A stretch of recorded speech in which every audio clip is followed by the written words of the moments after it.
Imagine sinking into a world so dark your eyes stop bothering to blink. A world where creatures glow like drifting stars, where predators hunt with extendable jaws, where life survives on chemical fumes, falling scraps, and sheer stubborn brilliance. Down here, in the deepest parts of our planet, evolution has broken its own rules.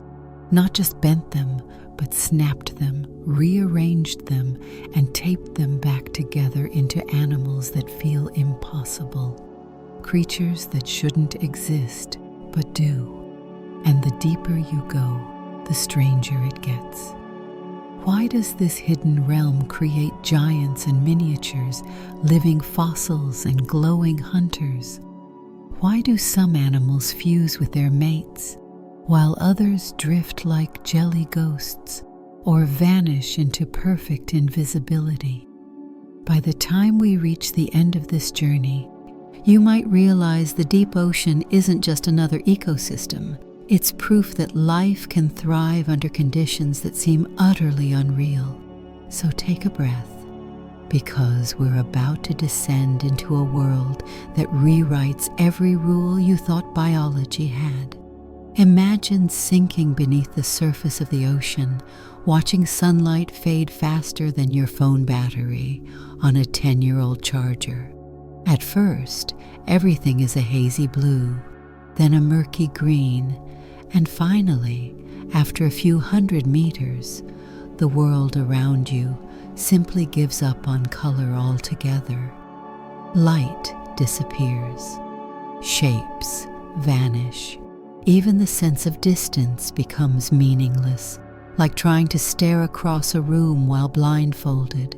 You're no longer in water, you're in something closer to outer space, only colder, heavier, and with far more creatures that look like they escaped during a power outage at a biology lab. This is the deep ocean, an ecosystem so far removed from everyday life that it might as well be a second Earth hiding beneath the first. Most people never imagine the deep sea beyond a vague idea of dark and spooky. But this place is not just spooky, it is scientifically unreasonable. If Earth had a basement, this would be the part with flickering lights, strange noises, and at least one creature staring at you from behind a dusty water heater. For all practical purposes, life shouldn't be here at all. The pressure alone should flatten anything with ambition. The temperature should freeze any dreams of surviving. And the darkness? That should guarantee a level of lifeless emptiness so absolute that even bacteria would have a hard time calling it home. Yet somehow, not only does life exist here, it thrives, evolves, and throws the kind of biological curveballs that make scientists stare into the void at 3 a.m, whispering, "How? Just how?" The deep ocean begins where sunlight ends, roughly a kilometer under the surface. Past this point, even the bravest photons refuse to show up for work. What you get instead is a kind of absolute darkness that feels alive, like the void is waiting for you to blink first. And within that void are creatures that look as though evolution got bored halfway through and decided to try something new. You have animals with glowing organs, transparent flesh, jaws that unhinge like those horror toys with hidden springs, and bodies so adapted to the crushing weight that bringing them to the surface is the biological equivalent of launching a marshmallow into low Earth orbit. The astonishing thing isn't just that these creatures exist, it's that they exist here, in conditions so hostile that the word inhospitable feels too polite. Every part of the deep ocean seems specifically designed to prevent life. Imagine Earth wrote a no trespassing sign, framed it, illuminated it with cold, crushing pressure, and threw it into this abyss. And then tiny, defiant organisms marched right past the sign with the confidence of someone who wasn't invited to a party, but decided to show up anyway, wearing sunglasses. And perhaps that is why the deep ocean feels so mysterious. It's not simply the darkness or the pressure or the immense expanse of unexplored territory. It's the contradiction. We expect life to exist where conditions are gentle, where sunlight provides energy, where plants and animals mingle in predictable food chains. Instead, some of the most extraordinary creatures on Earth live where sunlight hasn't been seen since the dinosaurs were trying out new hairstyles. The existence of these creatures forces us to loosen our ideas about what life needs. They push our understanding of biology, like a student who keeps turning in homework that's technically correct, but makes the teacher question reality. The deep sea is also enormous. By volume, it's the largest living space on the planet. Yet it remains the least explored. We know more about the surface of Mars than we do about the bottom of our own oceans, which is a polite scientific way of saying we're definitely missing things down there. And every time a camera or remotely operated vehicle braves the depths, it returns with something that looks like nature tried to create an animal using nothing but imagination, caffeine, and a dare. These discoveries remind us that the deep sea is not empty. It is full, vibrant, dynamic, and shaped by rules we're only beginning to understand. This is a realm where life has rewritten the biological script out of sheer necessity. Down here, energy sources are scarce. Sunlight is non-existent, and pressure would make even the toughest submarine groan. Yet the animals that live in this abyss don't just survive. Many of them flourish with adaptations so strange and ingenious that they almost seem magical.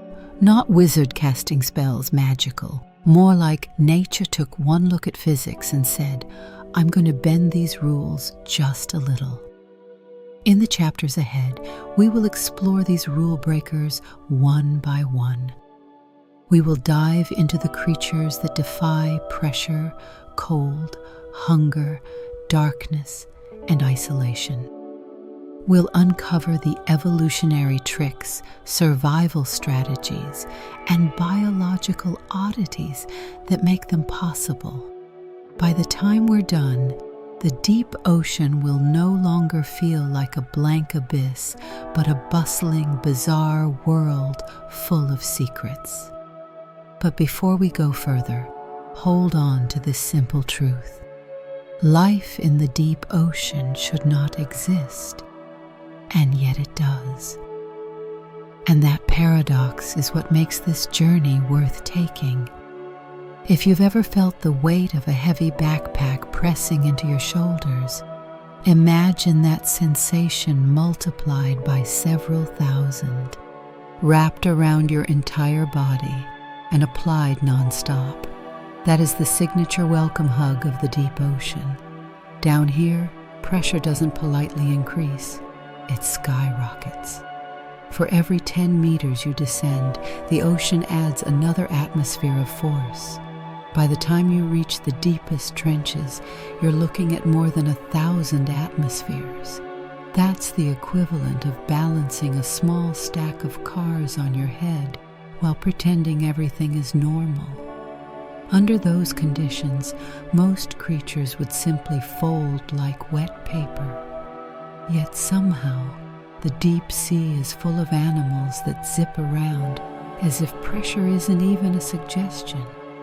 To understand why the deep ocean should be a biological no-go zone, picture the human body.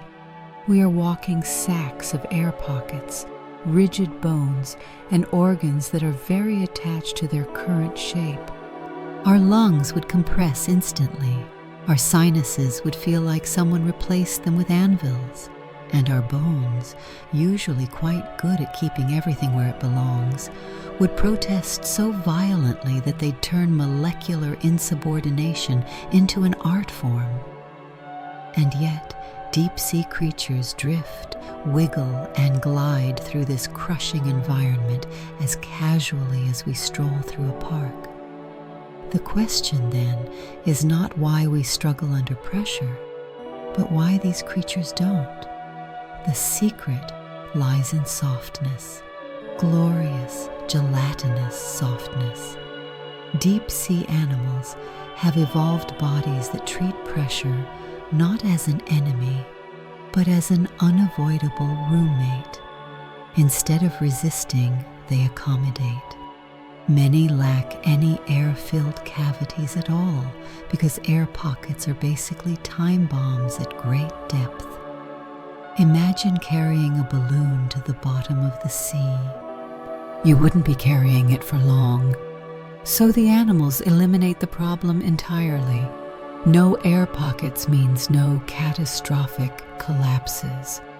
Their internal fluids match the pressure of the surrounding water, allowing everything to remain stable even as the weight of the ocean stacks up above them.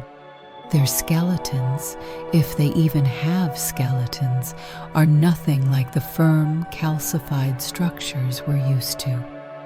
In the deep sea, bones are a liability. They crack, snap, and crumble when pushed too far. So the deep ocean champions flexibility. Fish in these environments often have cartilage instead of bone, or extremely reduced skeletons that provide just enough structure for movement but not enough to risk fracture. It's like nature swapped out the metal frame of a car for a pool noodle and said, "Congratulations, you're now pressure resistant." We would never design a machine like this, but evolution is not human and does not care about our engineering preferences. Some animals have gone even further, becoming so gelatinous that picking them up would feel like scooping pudding. These species aren't flimsy by accident, they are structural geniuses. A gel-like body distributes pressure evenly, preventing any one area from being overloaded. It's the biological equivalent of lying flat on thin ice rather than standing upright. Spread out the stress, and you live another day. Their tissues are packed with proteins and molecules that maintain integrity at depth, preventing cells from collapsing into sad little biological pancakes. Then there are the biophysical tricks that look simple, but took millions of years to refine. Deep-sea fish pack certain molecules called piezolites into their cells. These compounds act like tiny molecular scaffolds, helping proteins hold their shape even when the surrounding pressure is trying to fold them like origami. Without these stabilizers, the basic machinery of life, from enzymes to membranes, would simply stop working. With them, cells tick along as if nothing unusual is happening. Another brilliant adaptation lies in their buoyancy systems. Surface-dwelling fish often rely on gas bladders to stay afloat, but gas and pressure are not friends. Taking a gas bladder into the deep ocean would be like carrying a bag of chips on an airplane, except the bag is your abdomen and the pressure difference is trying to make you implode. So deep-sea fish replace gas with oil or other incompressible fluids. Oil doesn't mind pressure, it stays cooperative. This allows animals to hover and glide without risking the catastrophic collapse of a gas-filled organ. The result is a suite of creatures that look delicate, but are, in their own specialized way, incredibly tough. They don't resist the environment, they harmonize with it. Everything from their body shape to their internal chemistry is designed to behave as though the crushing pressure is not a threat, but simply gravity's over-enthusiastic cousin. And while these adaptations seem alien, they reveal something profound about life. On the surface, we associate strength with rigidity, with bones, shells, and hard edges. But in the deep sea, strength comes from yielding. Flexibility becomes armor. Softness becomes survival. The organisms that flourish here do so precisely because they abandon the structures we take for granted. So as we continue deeper into this world, remember this. The creatures of the abyss are not ignoring physics. They're outsmarting it. They've reshaped themselves into fluid, flexible wonders that treat impossible pressure as casually as we treat a gust of wind. The deep ocean does not forgive mistakes, but it rewards ingenuity. And in this dark, crushing realm, softness is power. The deeper you descend into the ocean, the more the world starts to feel like an unfinished refrigerator experiment. By the time you reach the abyss, the water hovers just above freezing. It's a cold so persistent, so absolute, that it doesn't simply chill you. It seeps into your bones, your molecules, your very sense of time. Down here, cold is not just a temperature, it's a force. It slows chemical reactions, stiffens membranes, and threatens to lock life in a permanent icy pause. If humans tried to live in this environment, our cells would behave like poorly stored leftovers, slowly turning into microscopic ice sculptures. Yet somehow, life in the abyss has learned not only to endure this cryogenic reality, but to master it. To understand the severity of this cold, imagine dipping your hand into a bucket of ice water. After a few minutes, the discomfort becomes sharp. After a few more, your fingers stop trusting your brain. Now imagine your entire existence taking place in water that is even colder and staying there forever. That is the abyssal lifestyle, an endless winter with no warm mornings, no seasonal reprieves, no thermal vacation spots. If the deep ocean had a motto, it would be, "Welcome to eternal cold, no heating provided." What makes this cold especially challenging isn't just the low temperature, it's the way cold reshapes biology. At warm or moderate temperatures, cells function like bustling cities. Molecules zip around, enzymes speed through reactions, and membranes stay flexible enough to let nutrients in and waste out. But in the abyss, the cold acts like a strict traffic officer, slowing everything to a crawl.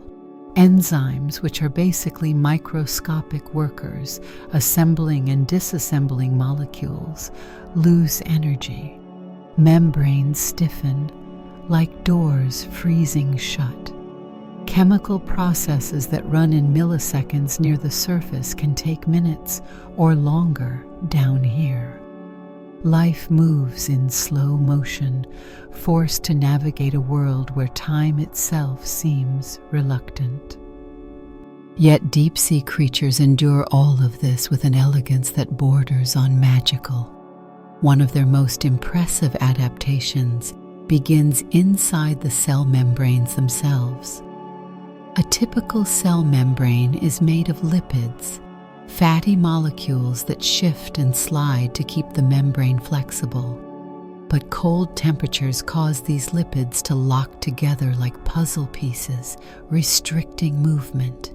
To avoid this frozen gridlock, deep-sea animals pack their membranes with special unsaturated lipids. These molecules bend at odd angles, preventing the membrane from packing too tightly. It's the cellular equivalent of adding elbow room in a crowded elevator. This keeps the membrane fluid and functional even when temperatures drop to levels that would immobilize most organisms.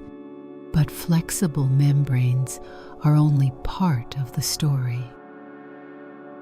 One of the deep sea's most iconic cold-resistant strategies involves substances known as antifreeze proteins. These remarkable molecules bind to tiny ice crystals before they can grow and spread. Essentially, they grab the beginnings of ice formation and say, "Not today." Without these proteins, even a momentary dip below a safe temperature could cause ice to bloom inside cells, shredding them from within.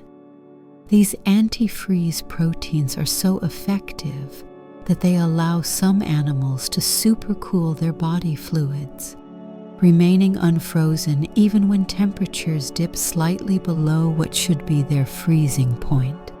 Nature looked at the concept of antifreeze in cars and said, "Hold my seabed, I can do it better." Then there's the matter of metabolism. In the abyss, where warmth is a myth and energy is scarce, deep-sea creatures run their bodies like careful accountants. Surface animals burn energy like teenagers going through snacks, but abyssal creatures conserve every molecule. Their metabolisms operate slowly and efficiently, ensuring they get the maximum possible use out of whatever food drifts down to them. This slow metabolism isn't a weakness, it's a survival strategy. Like a marathon runner pacing themselves across endless miles, abyssal animals stretch their energy reserves so finely that they can survive long periods with almost no food at all. Their bodies use chemical reactions sparingly, producing just enough energy to keep essential systems going without wasting resources on unnecessary processes. Because cold slows everything, life in the abyss doesn't just run slower, it evolves slower too. Generations turn over gradually, and biological strategies are refined across vast spans of time. The cold acts both as a challenge and a stabilizing force, holding the environment in a kind of suspended stillness. Unlike the rapidly shifting conditions near the surface, the abyss remains quietly consistent, allowing complex adaptations to accumulate without being disrupted by sudden environmental chaos. One elegant result of this cold-driven evolution is that many deep-sea animals appear almost serene. Their movements are measured and deliberate. A fish might glide slowly through the water, conserving energy, its body language broadcasting an unspoken philosophy. Why rush? In the abyss, nothing benefits from speed. Slowness is victory. Stillness is wisdom. Cold has sculpted not only the biology of these creatures, but also their behavior, their rhythms, their instincts, the very tempo at which they live. Even their enzymes tell a story of adjustment. Enzymes in deep-sea animals are shaped to function at low temperatures, staying flexible enough to catalyze reactions efficiently despite the sluggish environment. If surface enzymes were refrigerated this way, they'd stiffen and slow down dramatically. But abyssal enzymes remain nimble. They're like workers who've trained their whole lives to perform detailed tasks while wearing winter gloves. All of this adds up to an ecosystem that feels otherworldly. The abyss is not simply cold. It is a world shaped by cold, a realm where survival hinges on softness, chemistry, and patience. And while we humans might shiver just thinking about it, the creatures who live there exist in a kind of harmony with the cold, treating it not as a threat, but as the quiet backdrop of their lives. In this frozen darkness, life whispers instead of shouts, moves instead of rushes, and persists instead of perishes. The cold should freeze everything solid, but instead, it has crafted a community of survivors that thrive in its icy embrace. The deep ocean is not just dark, it is darkness perfected. Imagine being in a room with the lights off, the curtains drawn, and the power out. Now imagine removing the room, the walls, and even the idea of a floor, until all that remains is an endless expanse of absolute black stretching in every direction. That's the deep ocean's signature aesthetic. Down here, sunlight is a rumor. Even the bravest ray of light gives up long before reaching these depths, choosing instead to stay near the surface where things like warmth and visibility still exist. In the deep, sight becomes less of a meaningful sense and more of a polite suggestion. Yet life persists in this blind world, and not by accident. Over millions of years, the creatures that inhabit this realm have been forced to negotiate with darkness. And like all great negotiators, they found creative compromises. Some species developed eyes so large, so sensitive, and so uniquely tuned that they make cat eyes look like cheap flashlights. Others decided that eyes were unnecessary luxury items and simply phased them out entirely, replacing vision with senses that feel like nature's attempt at inventing superpowers. Let's start with the visual overachievers. In the deep sea, light is almost non-existent, but not completely gone. Many creatures produce their own bioluminescent glows, flickers of blue-green light drifting through the blackness like cosmic fireflies. For animals trying to find prey, avoid predators, or locate mates, detecting these faint glimmers is the difference between dinner and disappointment. So, evolution responded by enlarging eyes to astonishing proportions. Some deep-sea fish have orbs so wide they look permanently surprised, as if they've just remembered they left the stove on several million meters above. But having big eyes isn't enough. These animals also pack them with specialized cells capable of detecting the smallest traces of light. Some species can spot a single bioluminescent flash from meters away.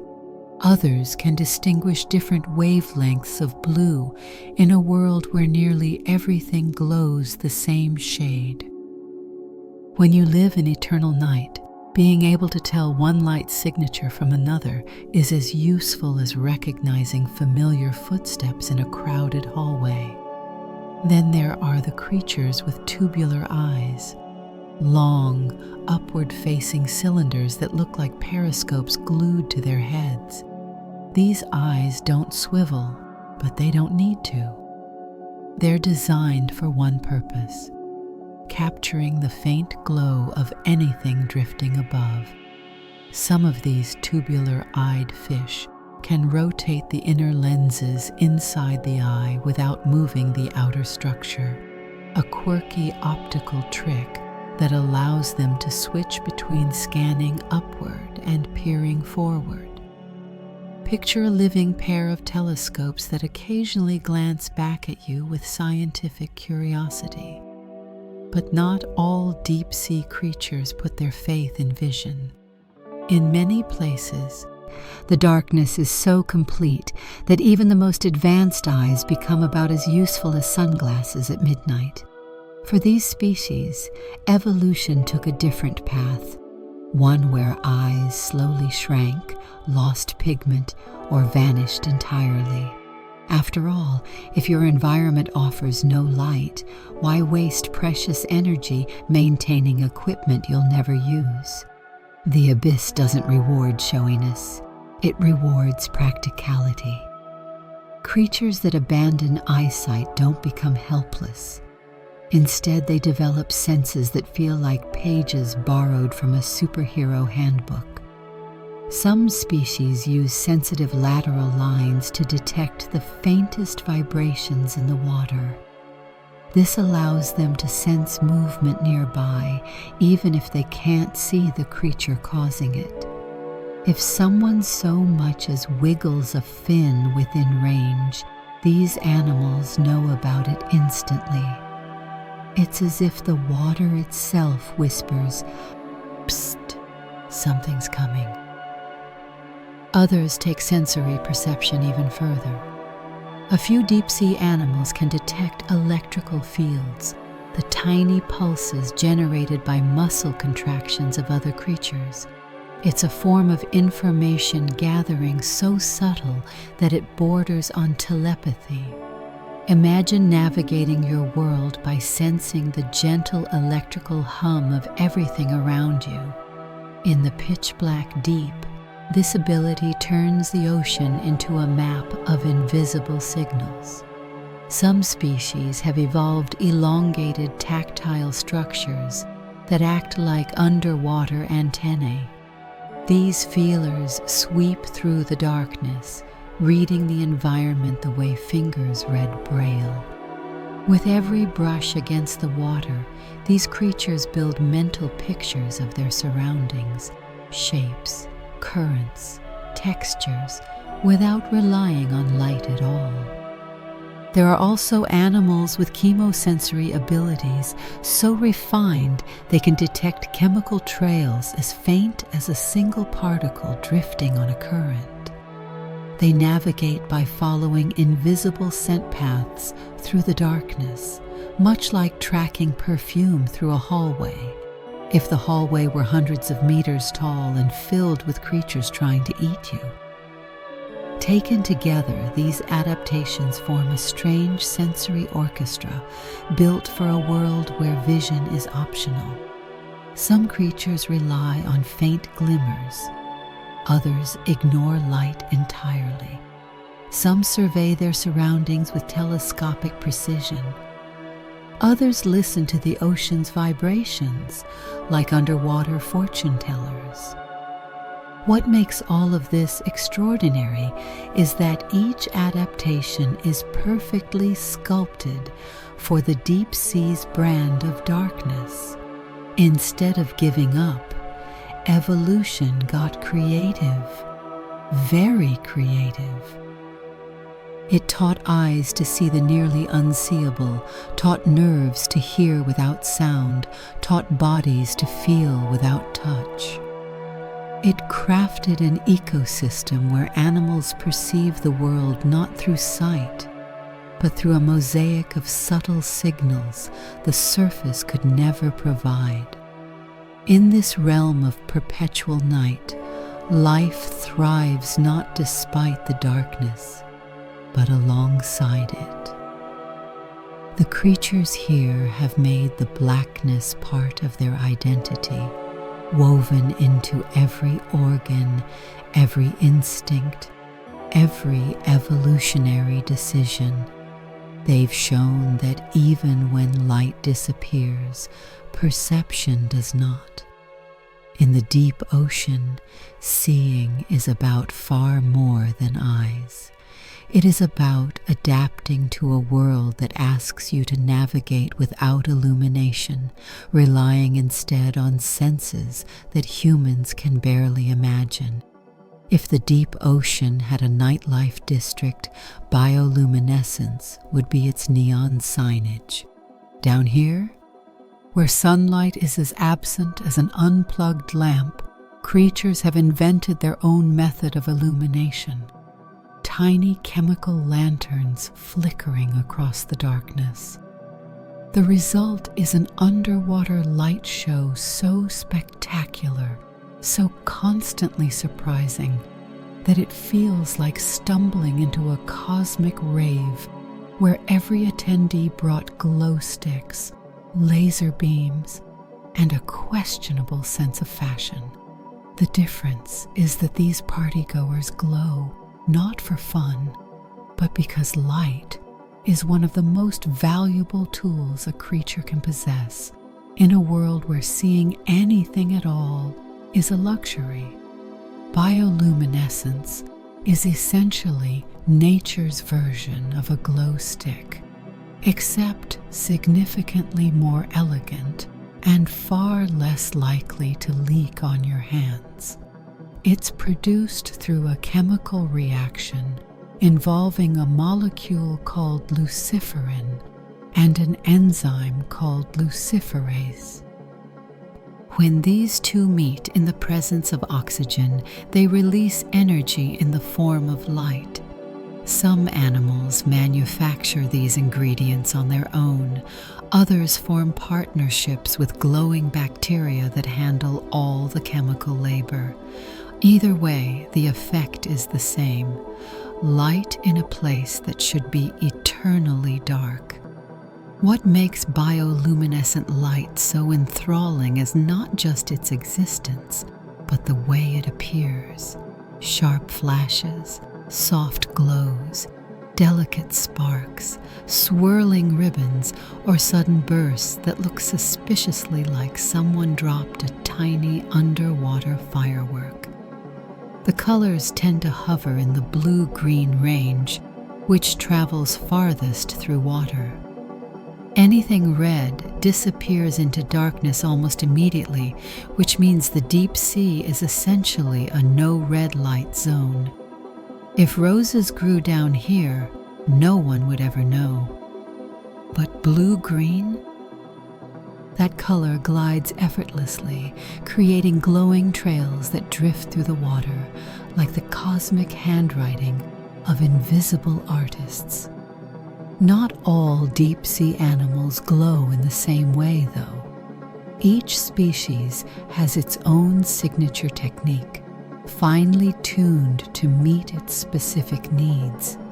For some, bioluminescence is a spotlight used to illuminate prey with all the subtlety of someone switching on a flashlight during a nap.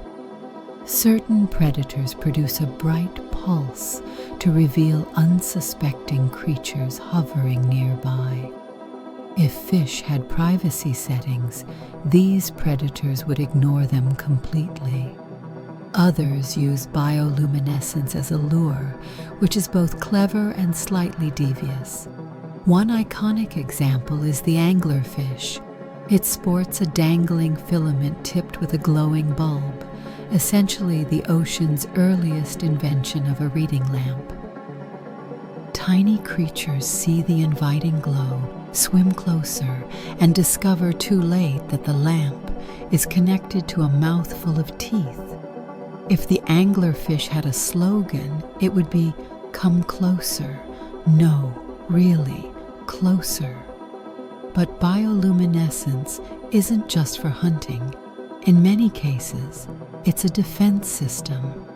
Imagine being a small fish gliding peacefully through the darkness when suddenly something large and hungry rushes toward you. Your options are limited: panic, flee, or explode into glitter.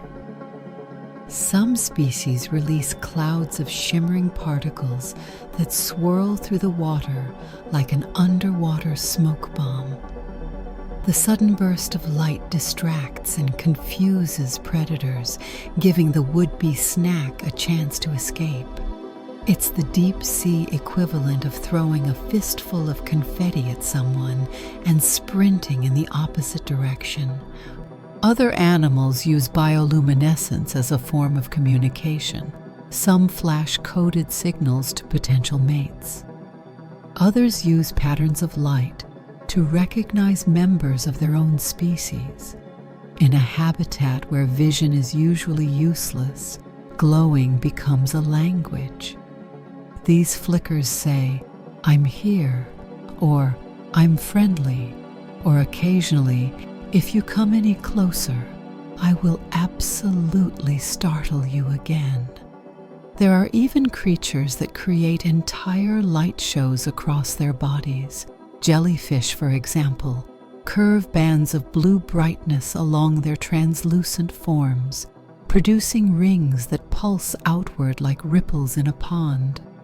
Some worms release strings of glowing mucus that drift through the water like shimmering noodles. There's a shrimp that shoots bioluminescent chemicals from its mouth, which is the closest thing nature has to a tiny aquatic dragon. Then there are the organisms that team up with glowing bacteria. These bacterial partners live inside specialized organs, producing a steady sheen of light that the host animal can control with shutters or membranes. It's like owning a tiny flashlight with adjustable brightness and an unlimited battery life. These glowing companions are responsible for some of the most gentle and mesmerizing lights in the deep. The quiet glow of a fish cruising through pitch-black nothingness, a slow-moving lantern drifting across the abyss. The deep ocean glows not because it's friendly, but because light is a powerful form of adaptation in a place that offers no natural illumination. Bioluminescence is used to hunt without being seen, to communicate without speaking, to hide in plain sight, and to confuse enemies with dazzling theatrics.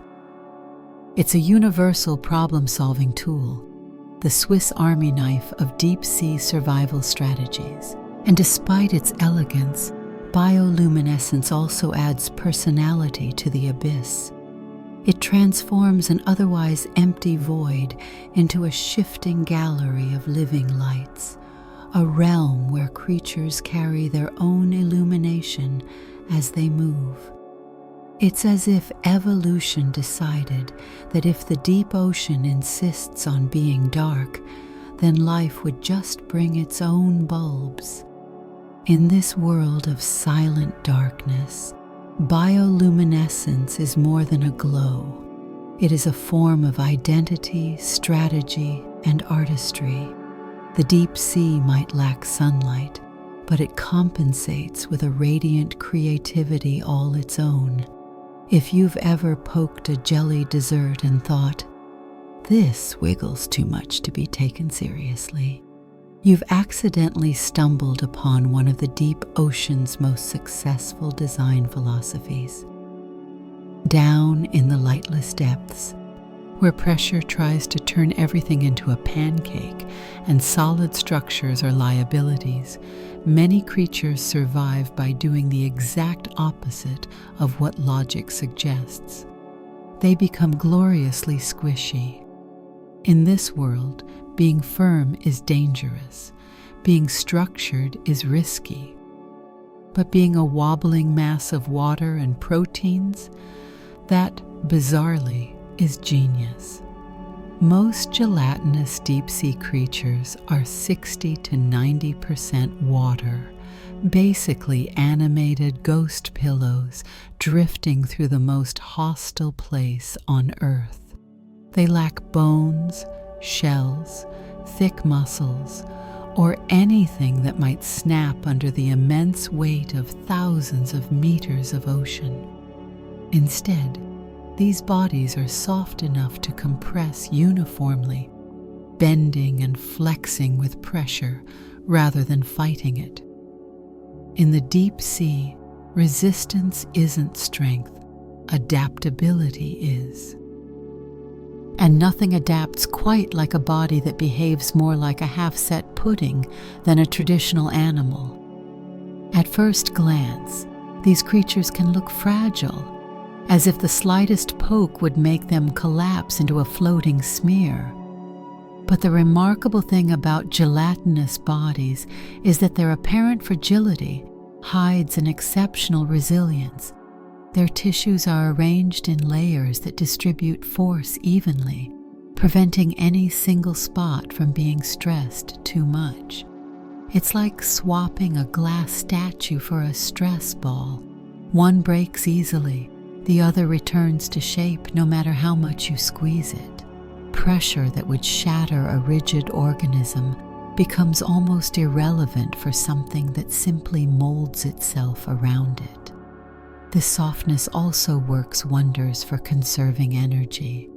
In the deep sea, where meals arrive unpredictably and calories must be stretched like rubber bands, being lightweight is a massive advantage. Gelatinous animals have low metabolic demands because they lack dense tissues that require constant upkeep. Their bodies don't need the high-stress support systems of muscle-bound predators. Instead, they drift efficiently, letting ocean currents carry them as though the sea itself is giving them an ongoing ride. They are the freeloaders of the abyss in the most biologically respectful way. Some creatures even use their gelatinous makeup to grow to impressive sizes without spending much energy. Think of the deep-sea jellyfish, with bells spanning meters across, trailing tentacles that drift behind them like banners in slow motion. These large sizes are deceptive. Most of their bulk is water. But that bulk gives them visual presence while costing them almost nothing. Growing bigger helps them avoid being eaten by smaller predators and allows them to capture more prey, but without the metabolic price that a hefty body would usually demand. It's the closest nature gets to cheating on an energy budget.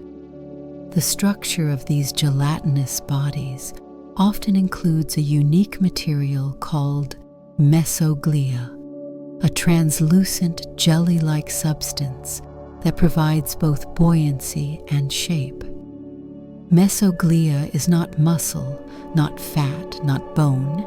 It's a hybrid medium that lets creatures maintain delicate forms without risking collapse. It contains just enough fibers to give shape, just enough fluid to remain flexible, and just enough strength to prevent the whole organism from sagging into a biological puddle. If nature had a line of minimalist furniture, mesoglia would be its signature material. Despite their simple appearance, many gelatinous animals have surprisingly complex internal systems. Some jellyfish have intricate nerve networks that allow coordinated movement. Others possess long, sticky tentacles armed with stinging cells, microscopic biological harpoons that fire with astonishing precision when triggered. Imagine being a creature made mostly of water, yet carrying enough chemical weaponry to paralyze prey instantly. It's like watching a bubble cast a magic spell. Another surprising advantage of gelatinous design is transparency. Many deep-sea blobs are nearly invisible, blending into the dark water like floating ghosts. This camouflage is incredibly effective because predators often rely on silhouettes or reflected light to spot prey. But a creature made mostly of water reflects almost nothing. It simply disappears, drifting unnoticed in an environment where being seen usually ends badly. Some gelatinous species take transparency even further by incorporating pigments or reflective cells in strategic patterns. These subtle touches break up their outline, making them even harder to detect. It's the ocean's version of stealth technology, except instead of radar-absorbing metal, it's built from soft tissue that jiggles gently in the current. Locomotion in the gelatinous world is also a marvel. Instead of powerful muscles, many inhabitants rely on hydraulic motion. Their bodies expand and contract by channeling water through internal spaces, creating smooth movements that require minimal effort. A jellyfish pulsing through the abyss looks almost meditative, each contraction sending it forward in slow, deliberate rhythms. There's something strangely calming about watching an organism that has mastered the art of let the ocean handle most of it. And then there's the deep-sea blobfish, famous for its appearance when removed from its natural environment. At depth, its gelatinous body is perfectly adapted, maintaining shape because the surrounding pressure supports it. But bring it to the surface, and the lack of pressure makes it sag into its now infamous droopy form. It's not that the blobfish is poorly designed, it's that its design only makes sense in its intended setting. Judging a blobfish on land is like judging a submarine for not looking aerodynamic in a cornfield. In this bizarre realm of softness, gelatinous creatures demonstrate that survival doesn't always require armor, speed, or strength. Sometimes all you need is a flexible body, a low-demand lifestyle, and a willingness to embrace your inner wobble. These pressure-proof blobs thrive in conditions that would destroy most animals, all while drifting gracefully through the deep like slow-motion dancers. The deep ocean rewards ingenuity, and gelatinous creatures embody one of evolution's most unconventional but brilliantly effective solutions. Become so soft that pressure can't break you, so light that hunger can't defeat you, and so transparent that danger glides right past you. In a world where the ocean squeezes, freezes, and darkens everything it touches, the blobs have figured out the ultimate truth. Sometimes being a squishy, floating jelly is the smartest move of all. The first time scientists stumbled across a hydrothermal vent, the reaction was somewhere between scientific awe and, "Are we sure this isn't a portal to another dimension?" Picture this: a crack in the Earth's crust, belching superheated fluids into near-freezing seawater, surrounded by towering chimneys coated in minerals that shimmer like metallic sculptures. The whole scene looks like a factory built by a very dramatic architect. Think industrial chic meets volcanic chaos. And around these vents, in a place where sunlight has never touched, life gathers in swarms so dense and diverse that it seems to ignore every rule we thought biology had agreed upon. Hydrothermal vents are essentially deep-sea volcanoes that leak scalding fluid rich in chemicals. This vent fluid can reach temperatures of hundreds of degrees, though it cools rapidly when it hits the surrounding water. The result is a swirling dance of chemical gradients, regions rich in hydrogen sulfide, methane, iron, and other compounds that would make most organisms recoil, but here in the abyss, act like a gourmet spread for a select and unusual crowd. It's Earth's strangest buffet, and it's open 24 hours a day. What makes these vents remarkable isn't just the drama of the landscape or the heat that radiates from them like underwater furnaces. It's the fact that life thrives here without sunlight. Everywhere else on the planet, ecosystems depend directly or indirectly on the sun's energy. Plants capture it. Animals eat the plants. Other animals eat those animals, and the chain continues. But at hydrothermal vents, sunlight is irrelevant. Too far away, too blocked, too gone. Instead, life turns to chemistry for its energy. It's as if the creatures here decided, who needs the sun when we can build our own batteries? The key players in this chemical feast are chemosynthetic microbes. These microscopic organisms perform a remarkable trick. They take energy from chemical reactions, particularly the oxidation of hydrogen sulfide, and convert it into organic matter. It's a kind of photosynthesis without the photo. Instead of capturing light, they capture electrons. They are the tiny alchemists of the deep, turning poisonous compounds into the foundation of an entire ecosystem. Without them, the vents would be just hot rocks in the dark. With them, they become underwater oases. These microbes grow on the surfaces of rocks, inside mats that look like fuzzy carpets, and even within the bodies of other creatures. One of the most iconic examples is the giant tube worm. Imagine a tall white tube topped with a bright red plume, a structure so surreal it looks like a garden decoration designed by someone who had never seen a real plant. These worms have no mouth, no stomach, and no digestive system in the traditional sense. Instead, they house symbiotic bacteria inside a special organ. The bacteria process the vent chemicals and feed the worm from the inside. It's a bit like keeping your personal chef permanently stationed in your torso. Then there are the vent crabs, squat creatures covered in fine hairs that harbor bacteria too. They scrape at microbial mats with the enthusiasm of someone shoveling food from an all-you-can-eat buffet.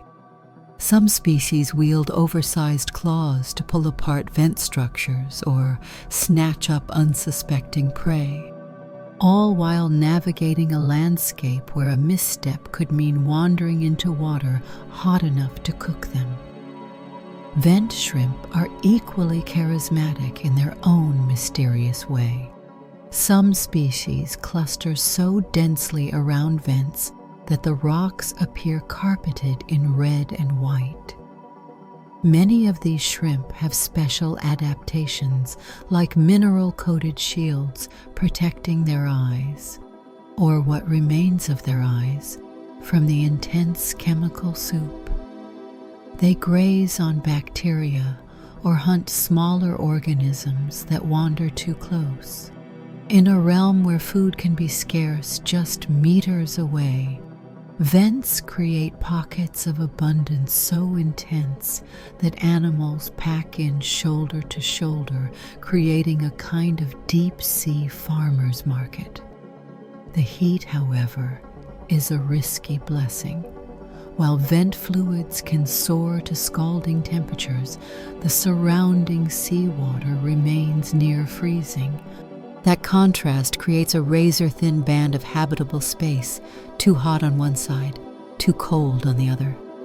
Life squeezes itself into this narrow comfort zone, clustering in terraces and layers like loyal fans trying to get the best seats at a concert without getting blasted by pyrotechnics.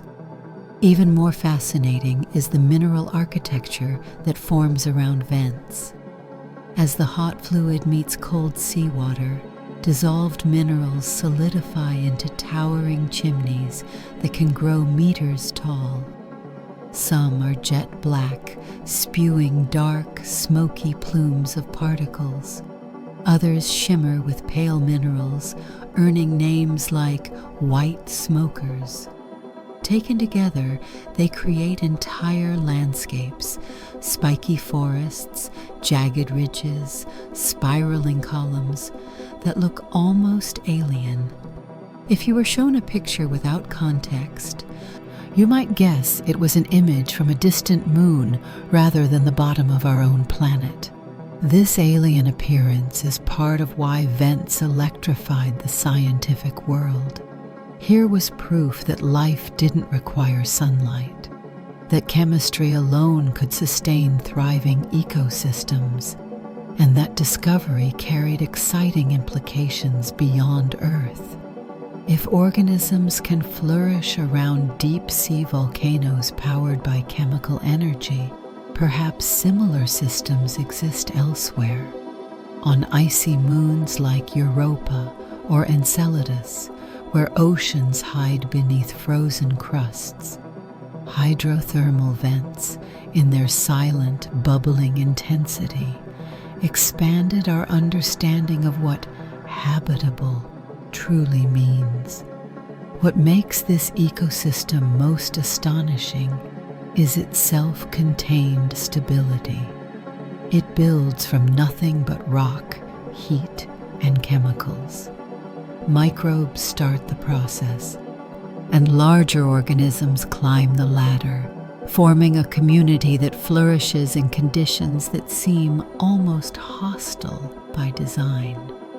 The vents may be hot enough to melt metal, acidic enough to corrode, and unstable enough to collapse or explode, but life treats them as home, and as long as the vents keep flowing, the buffets stay open. In a world where sunlit ecosystems depend on weather cycles, seasons, and day-night rhythms, vent life thrives in a setting ruled by geology alone. It's a reminder that the Earth has more ways of supporting life than we once believed. Some gentle, some harsh, some glowing with heat in the depths of endless darkness. In this chapter of the deep underwater volcanoes aren't just hazards. They're providers. They're architects. They're the beating hearts of strange and thriving kingdoms where life, instead of fleeing from danger, gathers around it like guests around a banquet fire. If the surface ocean is a bustling metropolis where sunlight fuels endless chains of life, the deep ocean is more like the quiet outskirts of town, the kind of place where restaurants close early, grocery stores are scarce, and residents have learned to stretch a meal far longer than seems reasonable.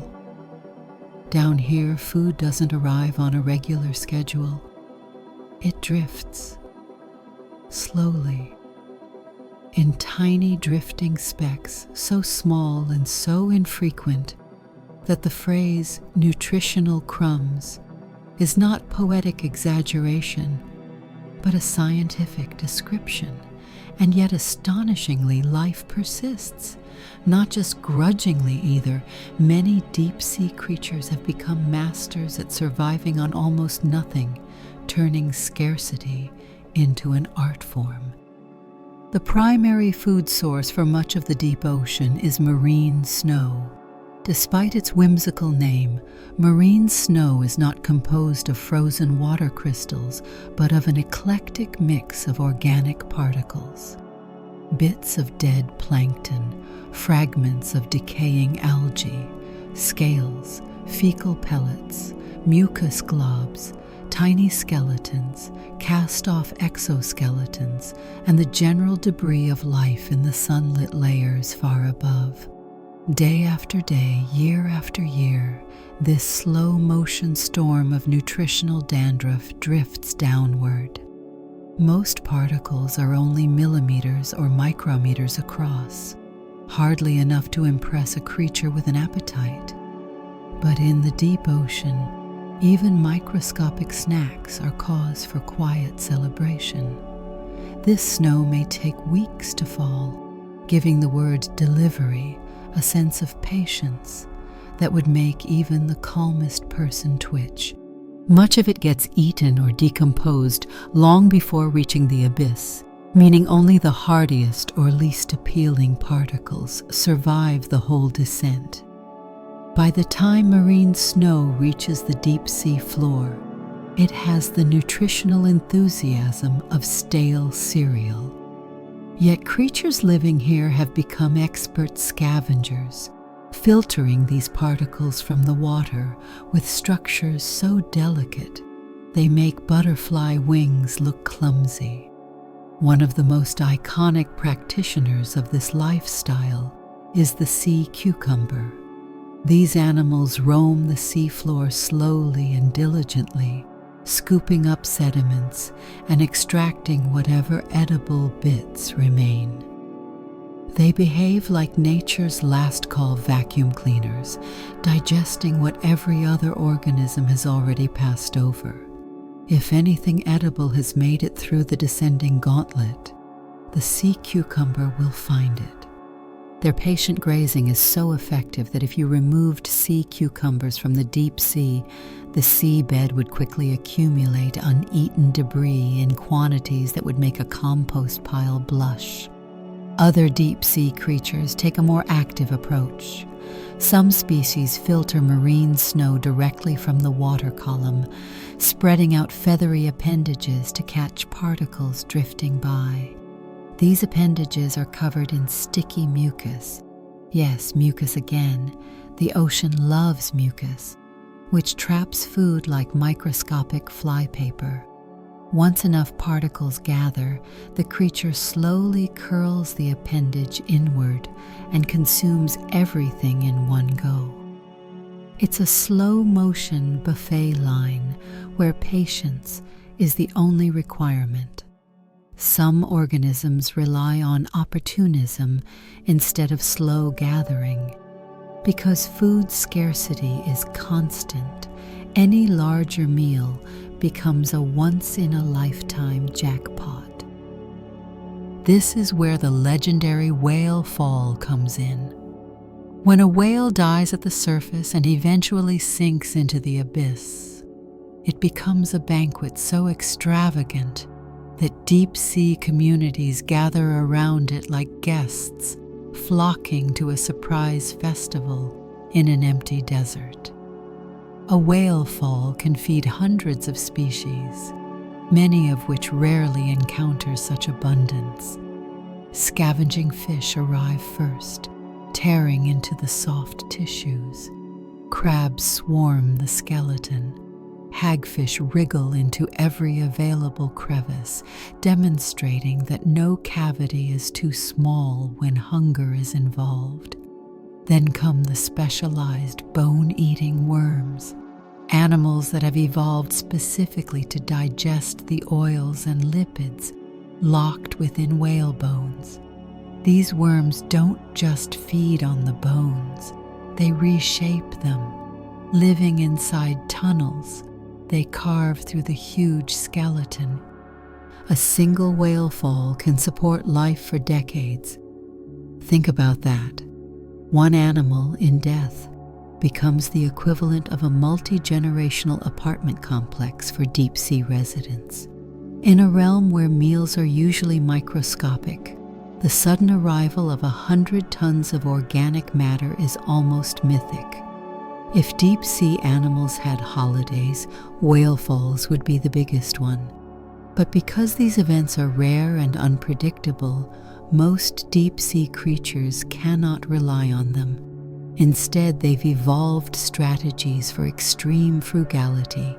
Many species have astonishingly slow metabolisms, allowing them to survive long periods without food. Some fish can go months between meals. Others shrink their organs, reduce their activity levels, or enter low-energy states until something edible finally drifts by. Predators in the deep often take whatever they can get. They might feed on prey smaller than what their body size would suggest or scavenge when hunting fails. Flexibility is not a bonus here. It's the basis of survival. Even the shape of many deep-sea animals reflects this opportunistic lifestyle. Large mouths, expandable stomachs, and elastic tissues that allow them to swallow prey nearly their own size when the rare chance arises. Some deep-sea organisms even bank on unpredictability. They store fats and oils for long-term energy, building reserves during brief moments of abundance. These stored calories might last them through months of starvation, making their survival strategy resemble a personal savings account for emergencies. The deep ocean is a place that rewards efficiency, patience, and adaptability. Every creature has learned to stretch its resources, to wait without weakening, to seize opportunities instantly. Food scarcity here is not an occasional hardship. It is the default state of existence. And yet, despite this scarcity, the deep ocean is alive. Not bustling, not overflowing, but alive with creatures that have mastered the art of surviving on the smallest scraps. Marine snow may be meager, whale falls may be rare, and the wait between meals may be long enough to make a snack feel like a feast. But the animals of the deep turn this challenging landscape into a thriving, if unconventional, world. In this vast, dark realm where nourishment arrives grain by grain and survival hinges on patience, life has cultivated its own special brand of resilience. Quiet, persistent, and endlessly ingenious. If the deep ocean had a theme, it would be "Size is an opinion." Venture into this dark, high-pressure world and you'll find creatures that look as though someone stretched them out for dramatic effect, living right next to species that appear to have accidentally been printed at the wrong scale. Deep-sea gigantism and dwarfism are biological plot twists, evolution's way of playing with proportions in a realm where space is vast, food is unpredictable, and survival favors the flexible. It's a landscape where a giant squid larger than a bus slinks through the blackness, while tiny crustaceans, no bigger than sesame seeds, go about their business like miniature janitors.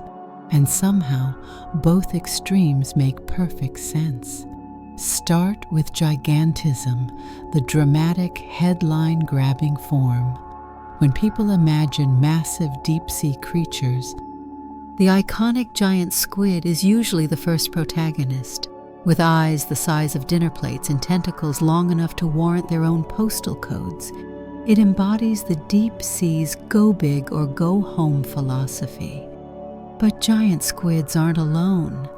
You've got oversized amphipods, colossal jellyfish, and isopods that look suspiciously like pill bugs who signed up for a bodybuilding competition and never stopped bulking.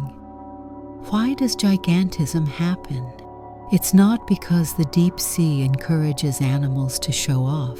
It's because large size can be a surprisingly practical survival tool in an environment that often feels like an abandoned pantry. One reason is temperature. Cold environments tend to favor larger body sizes, Because big bodies hold heat and maintain internal processes more efficiently. This is a principle known from polar ecosystems, but it applies in the deep sea as well. Even though the abyss is uniformly cold, a larger size helps animals stretch their metabolic resources and operate more steadily. Pressure also plays a subtle role. In the crushing deep, where physical structures need to withstand immense force, size can actually contribute to stability. Larger animals distribute internal pressures more evenly and are less affected by sudden environmental changes than small ones. Their tissues, especially when not hardened or rigid, behave like enormous, flexible shock absorbers that are surprisingly good at handling the ocean's squeeze. Another boost for gigantism comes from the predator-prey dynamics. Being bigger means being harder to swallow. And in the deep sea, where meals are scarce, predators don't often pass up edible opportunities. A larger size is a biological deterrent. You can try to eat me, but it'll be like trying to fit a sofa through a mail slot. Bonus points. Bigger animals can store more energy and survive longer periods without eating, making them better suited for the deep sea's unpredictable food supply. But gigantism isn't just about physical advantages. It's also about longevity. Many deep-sea giants live slow, extended lives. With low metabolisms and few environmental stresses, they can grow slowly for decades, accumulating size like trees adding rings.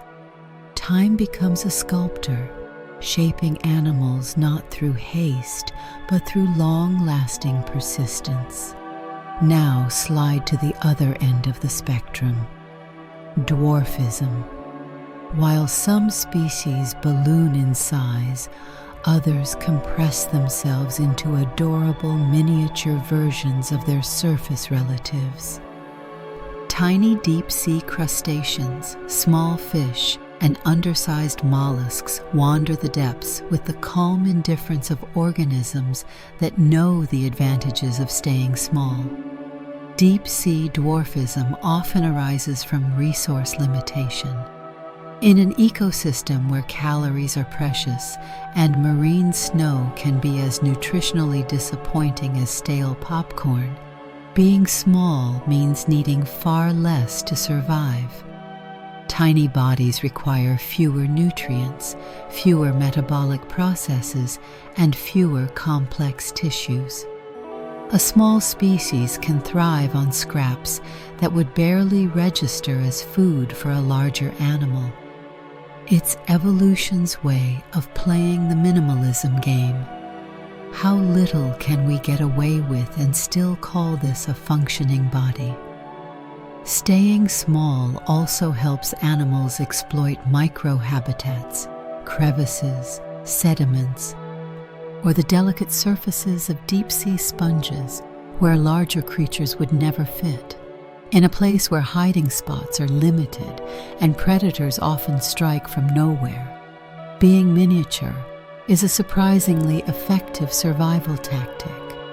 Small animals can vanish into cracks, cling to surfaces, or bury themselves in the soft seabed, avoiding the notice of larger, hungrier neighbors. Then there's the reproductive angle. Small species often invest their limited energy into producing offspring at a steady pace, ensuring their lineage continues even in the face of unpredictable food availability. They don't need massive energy reserves to generate offspring. Instead, they rely on consistent, low-cost strategies that help them persist in a world where stable conditions are a distant dream. What makes deep-sea gigantism and dwarfism especially fascinating is that sometimes both extremes exist within the same family of creatures. You might find enormous amphipods right next to tiny amphipods, each shaped by specific pressures, predators, and opportunities. The deep sea is a place where evolution experiments freely, producing wildly different outcomes from similar raw materials. But these extremes aren't random. They are elegant solutions to the challenges of the abyss. Large size offers resilience, mobility, and stored energy. Small size offers efficiency, stealth, and adaptability. Both strategies succeed because the deep ocean isn't a world of uniform survival tactics. It's a patchwork of micro-environments where different rules apply from one stretch of seafloor to the next. Ultimately, gigantism and dwarfism reflect the deep sea's ability to bend expectations.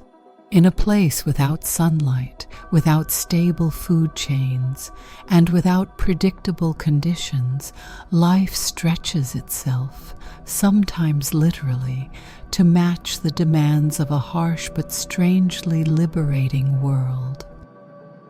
Some animals grow huge to conquer the darkness with endurance. Others shrink small to slip through it unnoticed. Together they turn the deep ocean into a gallery of living paradoxes, each one shaped by the same forces, but sculpted into completely different solutions. In the abyss, size isn't just a biological trait. It's a survival strategy written in the language of extremes. Imagine trying to navigate your house at night without bumping into anything. No lights, no phone flashlight, not even a faint glow from the microwave clock. Now imagine doing that for your entire life, except the stakes are much higher because every hallway might contain a predator, a meal, or a cliff that drops into nowhere. That's the challenge deep-sea animals face. But instead of giving up or investing in night vision goggles, they evolved a sensory toolkit unlike anything found in the sunlit world. Down here, perception becomes a full-body operation, built on the delicate reading of water movements, faint electrical whispers, and invisible pressure gradients. If the surface world relies on sight and sound, the deep ocean relies on something closer to intuition, made physical. One of the most remarkable of these sensory upgrades is the lateral line system. Found in many fish, this system is basically a hidden network of fluid-filled canals embedded along the sides of the body. Inside these canals sit clusters of sensitive hair cells, tiny mechanical sensors that detect minuscule water disturbances. A creature doesn't have to see another animal approaching. It simply feels the subtle microcurrents generated by movement. In a place where even gentle fin strokes travel surprisingly far, this ability becomes an early warning radar. A fish with a well-tuned lateral line can sense the shape, speed, and direction of nearby motion with impressive precision. These lateral lines don't just detect threats, they also help deep-sea animals navigate terrain they cannot see. As water flows past rock formations, vents, ridges, and pits, it forms distinctive patterns. To creatures equipped with these sensors, these patterns become a tactile map of the environment. They don't need a mental picture of their surroundings. Their bodies read the water the way fingertips read embossed letters. The deep sea doesn't offer visual architecture, so animals build their own internal cartography by listening to the language of moving water. Vibration detection goes even deeper than the lateral line. Some species possess specialized organs that can detect low-frequency vibrations traveling through both water and seafloor substrate. These vibrations can reveal a creature digging in the sediment, a nearby animal snapping open a shell, or a disturbance caused by something large moving many meters away. To humans, this level of sensitivity would feel supernatural, like knowing someone entered the room based solely on how the air shifts near the door. This vibration sense works particularly well for predators. In the deep sea, where meals are unpredictable and must be captured quickly or lost forever, the ability to track faint tremors is a major advantage. Predatory fish may strike toward the source of a vibration even before they visually or chemically confirm prey. The response is instinctive, rapid, and extraordinarily precise. And for prey species, the same sense becomes a survival alarm. A nervous flicker in the water column might be the only opportunity to dart away before becoming the main course. But water movement isn't the only hidden signal drifting through the abyss. Some deep-sea fish and invertebrates have evolved the ability to detect electrical fields. Every living creature emits faint electrical pulses, tiny signatures produced by muscle contractions and neural firing. In the deep ocean, these signals become a reliable beacon. Electrosensitive animals tap into this biological broadcast, allowing them to locate nearby organisms without relying on sight or even chemical trails. Electroreception isn't a simple on-off sense. It allows animals to perceive shapes, distinguish movement patterns, and detect buried prey. When a hidden crab shifts beneath the sediment, its stiff legs produce small pulses that ripple through the surrounding water. An electrosensitive predator can sense this activity even if the crab hasn't moved enough to disturb the water itself. This makes the ability one of the most refined hunting tools in the deep. Some species even generate their own electric fields and read distortions in them, a sensory method similar to active sonar, but based on electricity rather than sound. They produce a faint electric bubble around themselves and watch for interruptions, giving them a kind of personal proximity shield. Anything that enters the field changes its shape, allowing the creature to identify obstacles or prey. This electrical ecosystem provides a three-dimensional awareness that doesn't depend on external cues.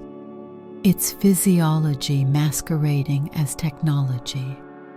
While vibration and electrical sensing excel at close-range detection, deep-sea animals also use pressure awareness for long-range navigation. Life at immense depth means living inside a thick, heavy column of water. Whenever something moves, no matter how slowly, it shifts the surrounding pressure ever so slightly. Some animals can feel these pressure inconsistencies like dimples in a mattress.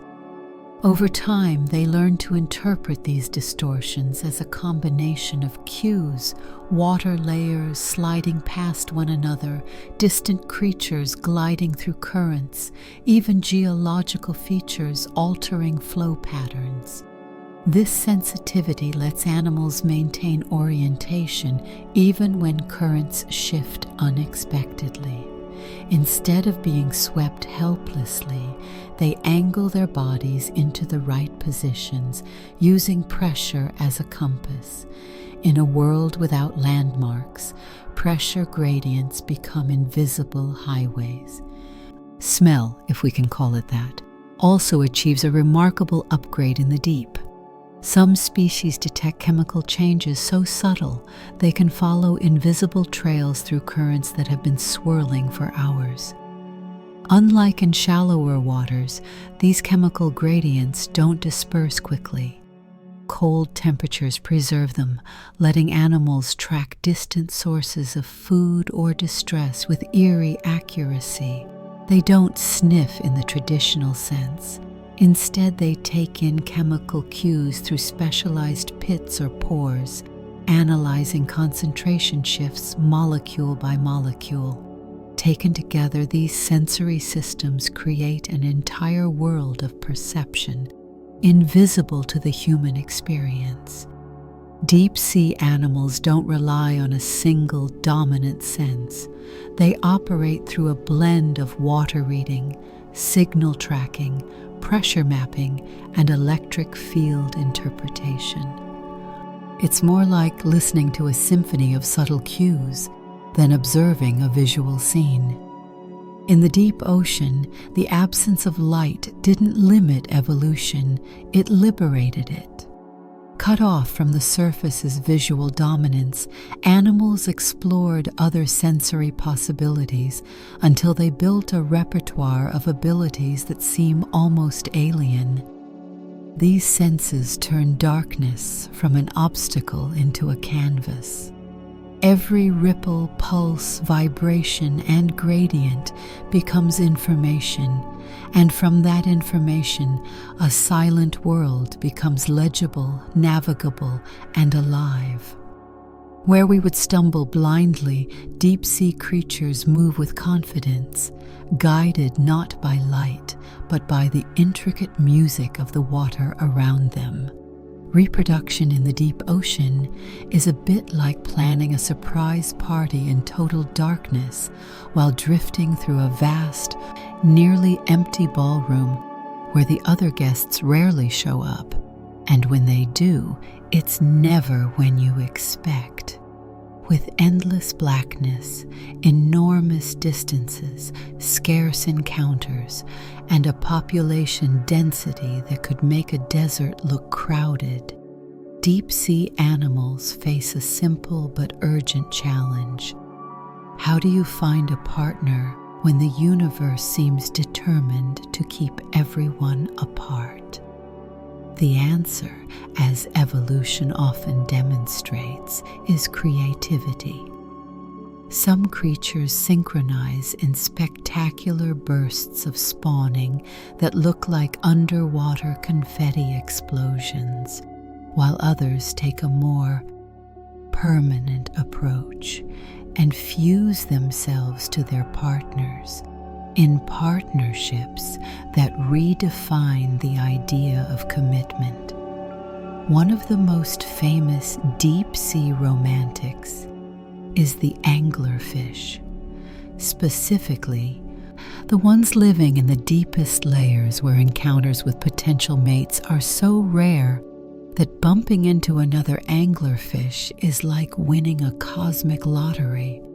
The females are the ones with the iconic glowing lures, mouths full of jagged teeth, and bodies built for predation.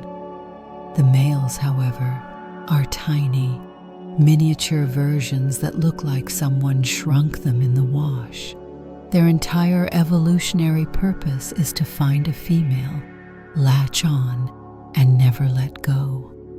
Literally, when a male anglerfish encounters a female, he bites onto her body and fuses to her, merging his tissues into hers like a living plug-in device.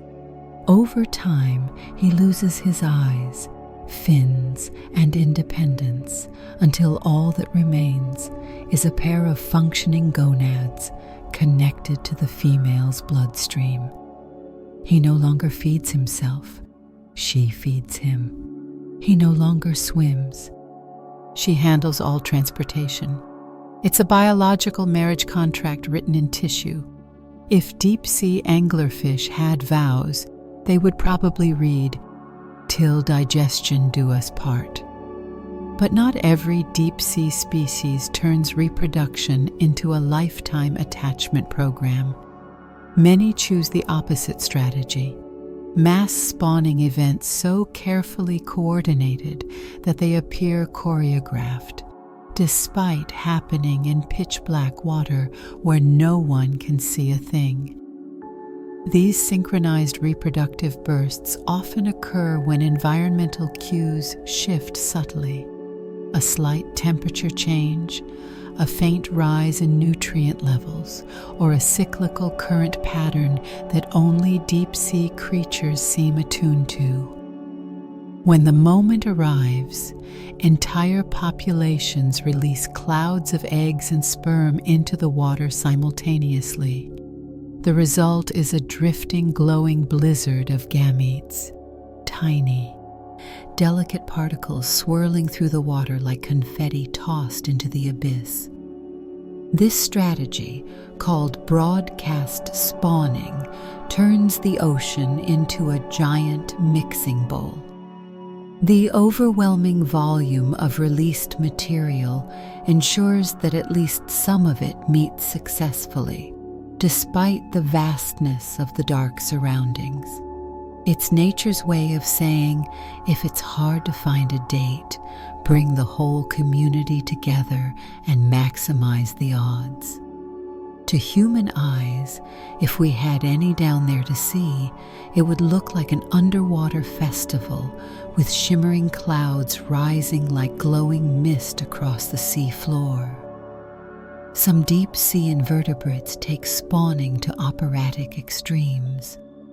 Certain corals, worms, and tunicates time their gamete releases so precisely that scientists studying them have compared the spectacle to fireworks. One minute the deep is empty and calm, the next, the water becomes a snow globe filled with drifting reproductive particles that shimmer as they catch bioluminescent light emitted by nearby organisms. These ephemeral storms may last only minutes, but they represent a reproductive burst powerful enough to carry an entire species through another generation.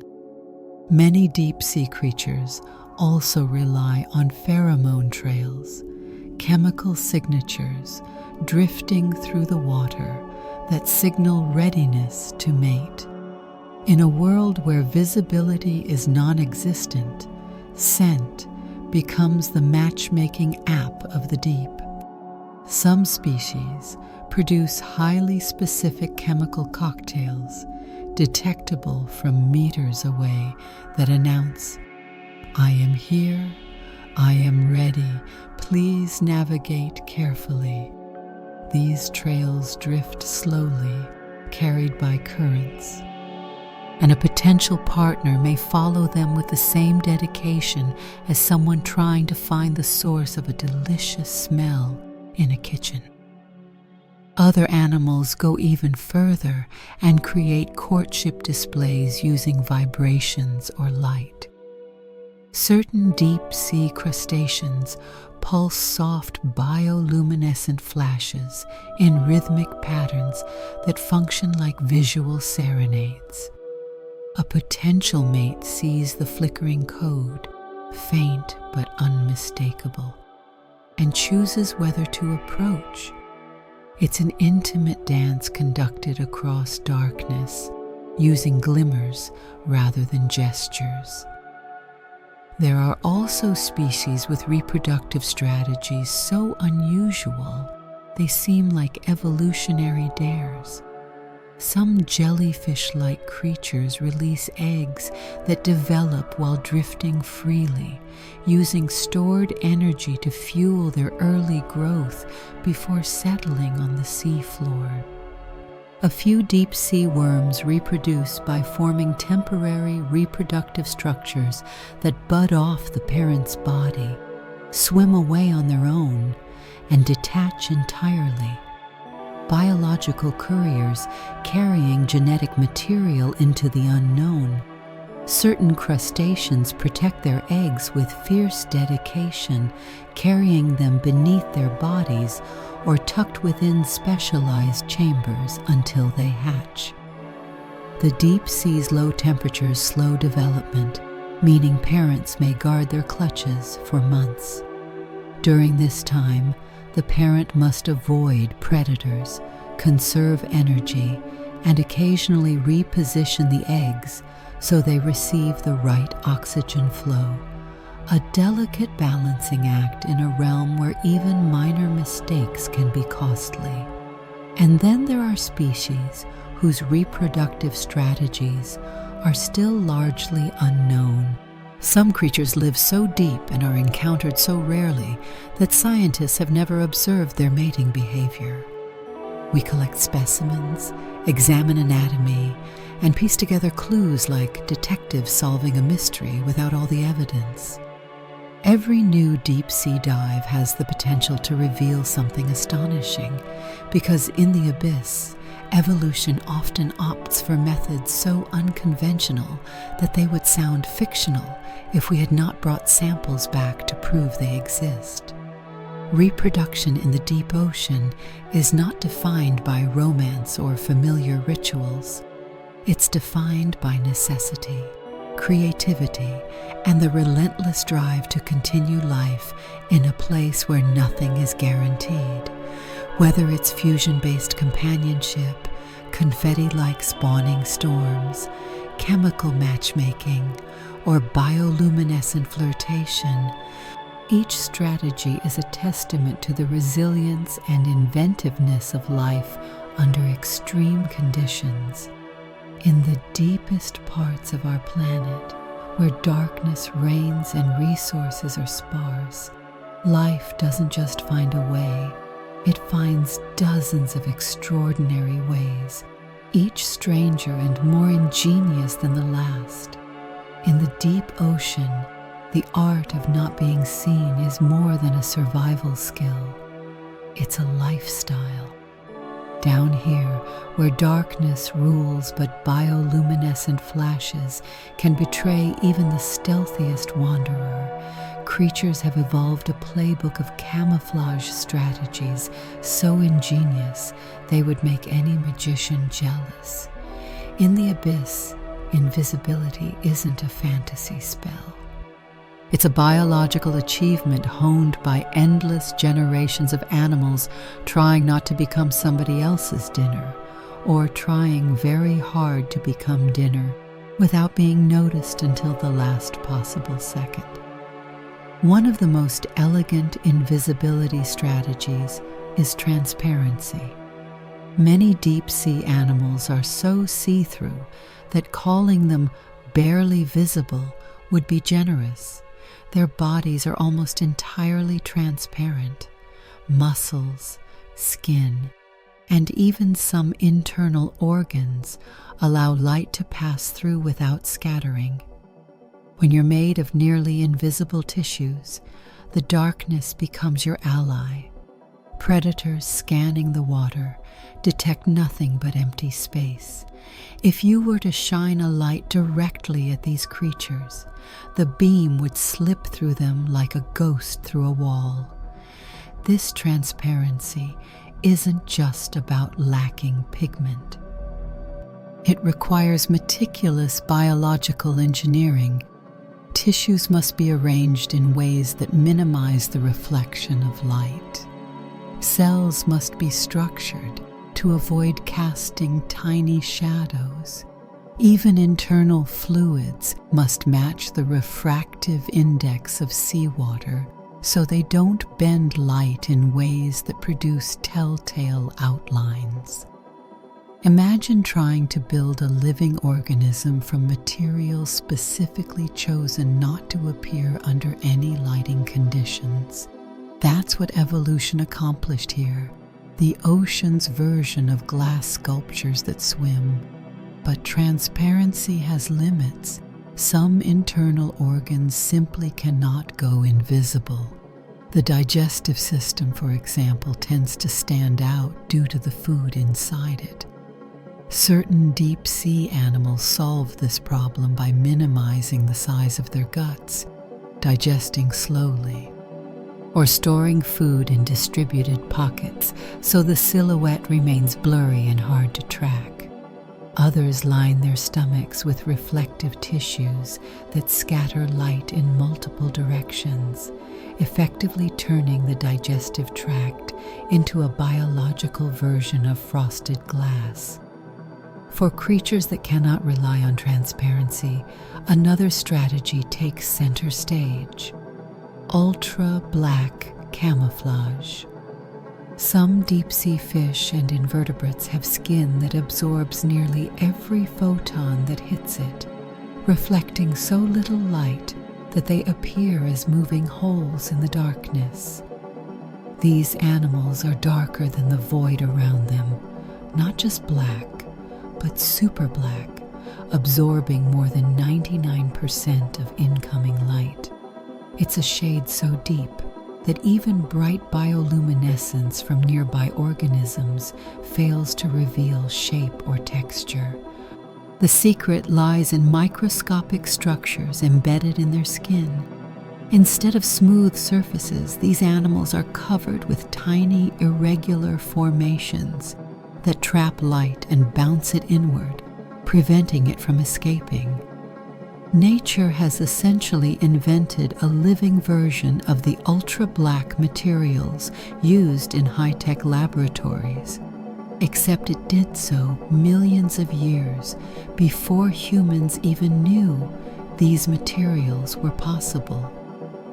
This light-absorbing skin allows predators to glide unseen and prey to melt into the background like shadows with fins.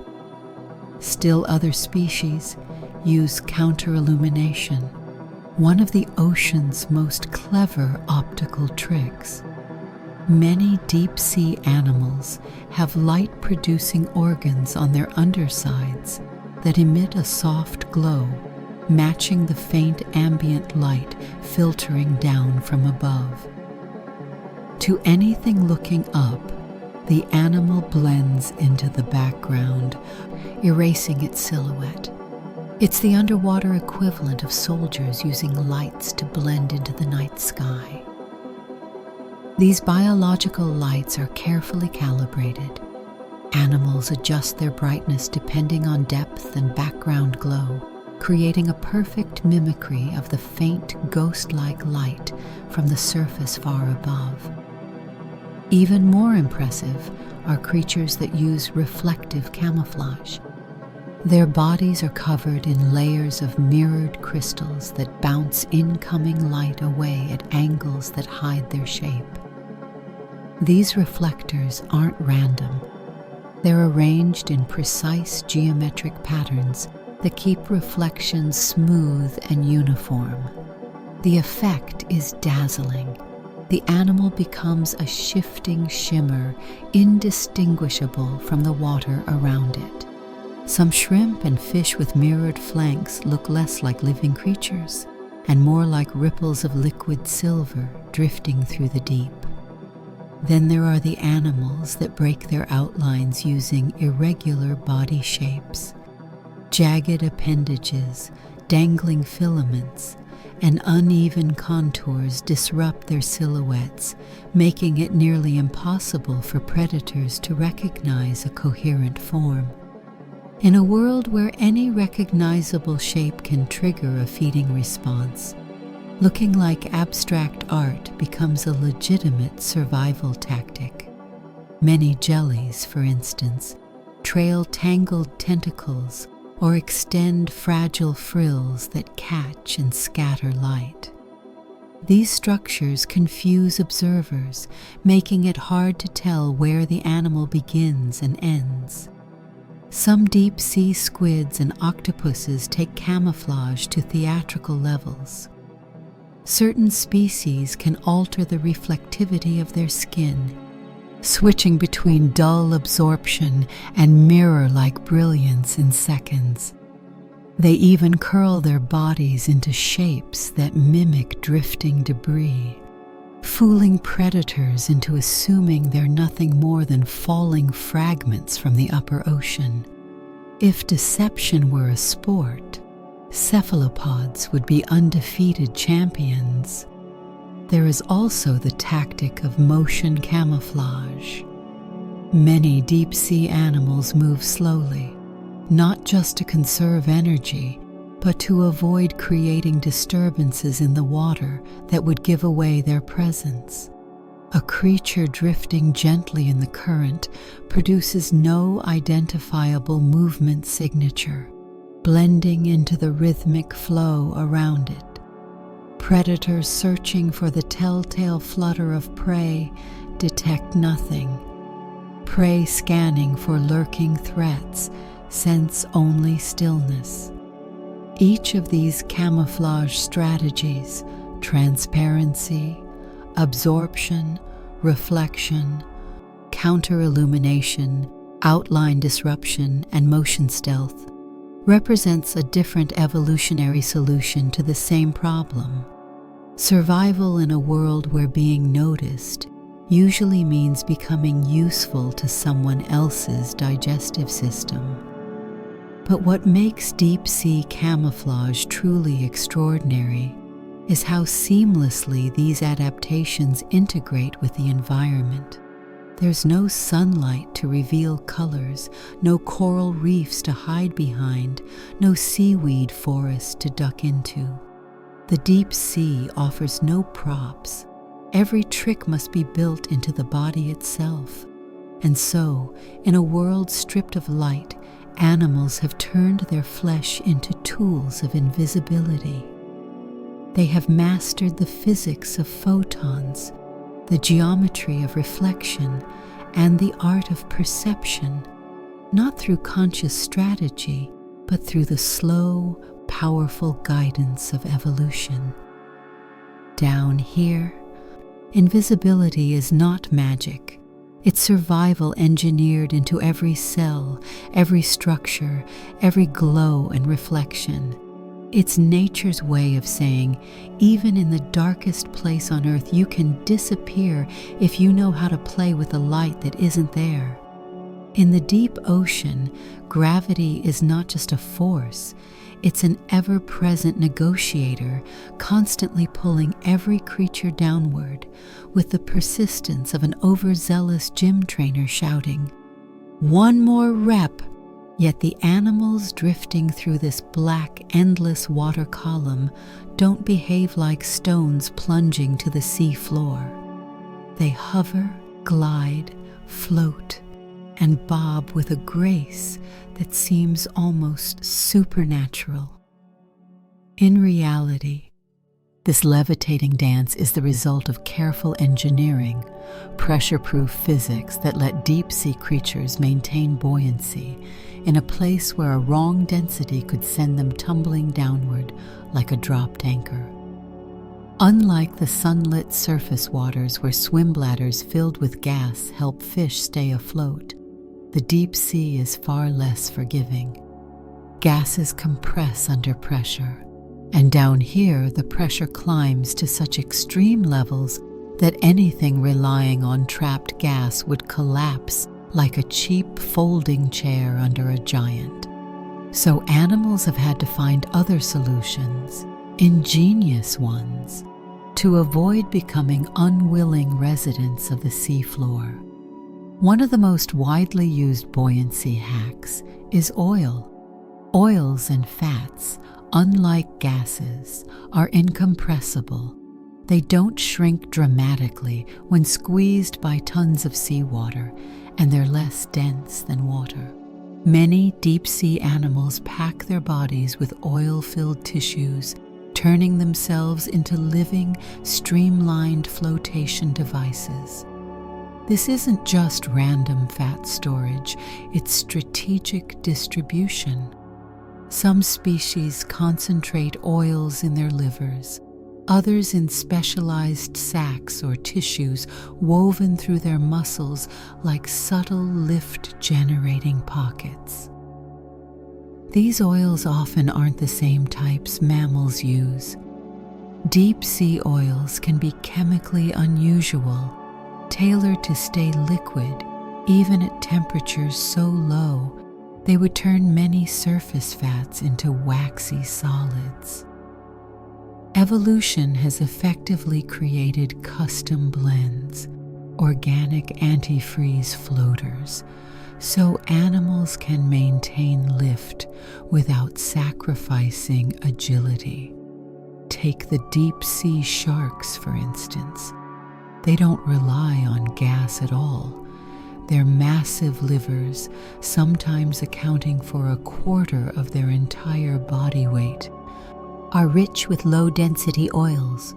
These buoyant reservoirs counteract the weight of their thick muscles and cartilaginous frames, letting the sharks glide with minimal effort.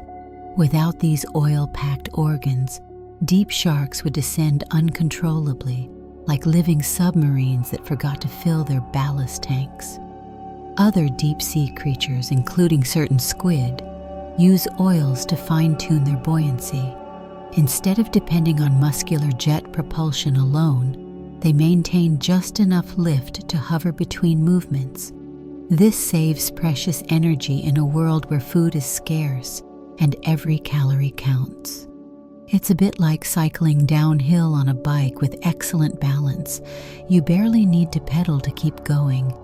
Of course, oil isn't the only trick in the Deep Sea Buoyancy Handbook. Another major strategy involves not sinking by embracing the delicate balance between softness and density. And while we've explored gelatinous bodies previously, here the focus shifts from their squishy structure to the specific physics they exploit. Many deep animals incorporate jelly-like tissues not for flexibility, but because these tissues have densities incredibly close to seawater. The closer an organism's density is to that of the surrounding water, the less effort it needs to stay afloat. With the right balance, the body achieves near-neutral buoyancy, meaning it neither rises nor sinks without additional force. Imagine being suspended in water as if gravity pressed pause, a dreamlike state where motion is optional rather than mandatory. This jelly isn't the simple goo of surface jellies. Deep sea gel can be laced with salts, proteins, and structured water layers that alter density with exquisite precision. A slight shift in composition can determine whether an animal drifts upward or slides downward. It's a chemistry-based tightrope walk between sinking and floating, with evolution tweaking the recipe over millions of years until the balance is perfect. Some deep-sea animals even vary the density of their tissues seasonally, adjusting to changes in water chemistry or temperature shifts so subtle that surface creatures would never notice them. When food is scarce, staying neutrally buoyant becomes essential for conserving energy. Floating requires almost no effort. Sinking demands constant swimming to counteract downward pull. In the deep ocean, unnecessary swimming is basically burning money during a famine. Beyond oils and gels, a few animals still use gas, but not in the form of fragile bubbles. Instead, they incorporate dissolved gases into highly pressurized internal fluids. These gases remain stable because they're distributed evenly and bound chemically to surrounding molecules, preventing them from collapsing under pressure. The result is a buoyancy system that behaves more like a chemical sponge than an air-filled balloon. Some deep-sea crustaceans fine-tune this balance by adjusting the ion composition of their body fluids. Ions like magnesium and sulfate are denser than ions like sodium and chloride.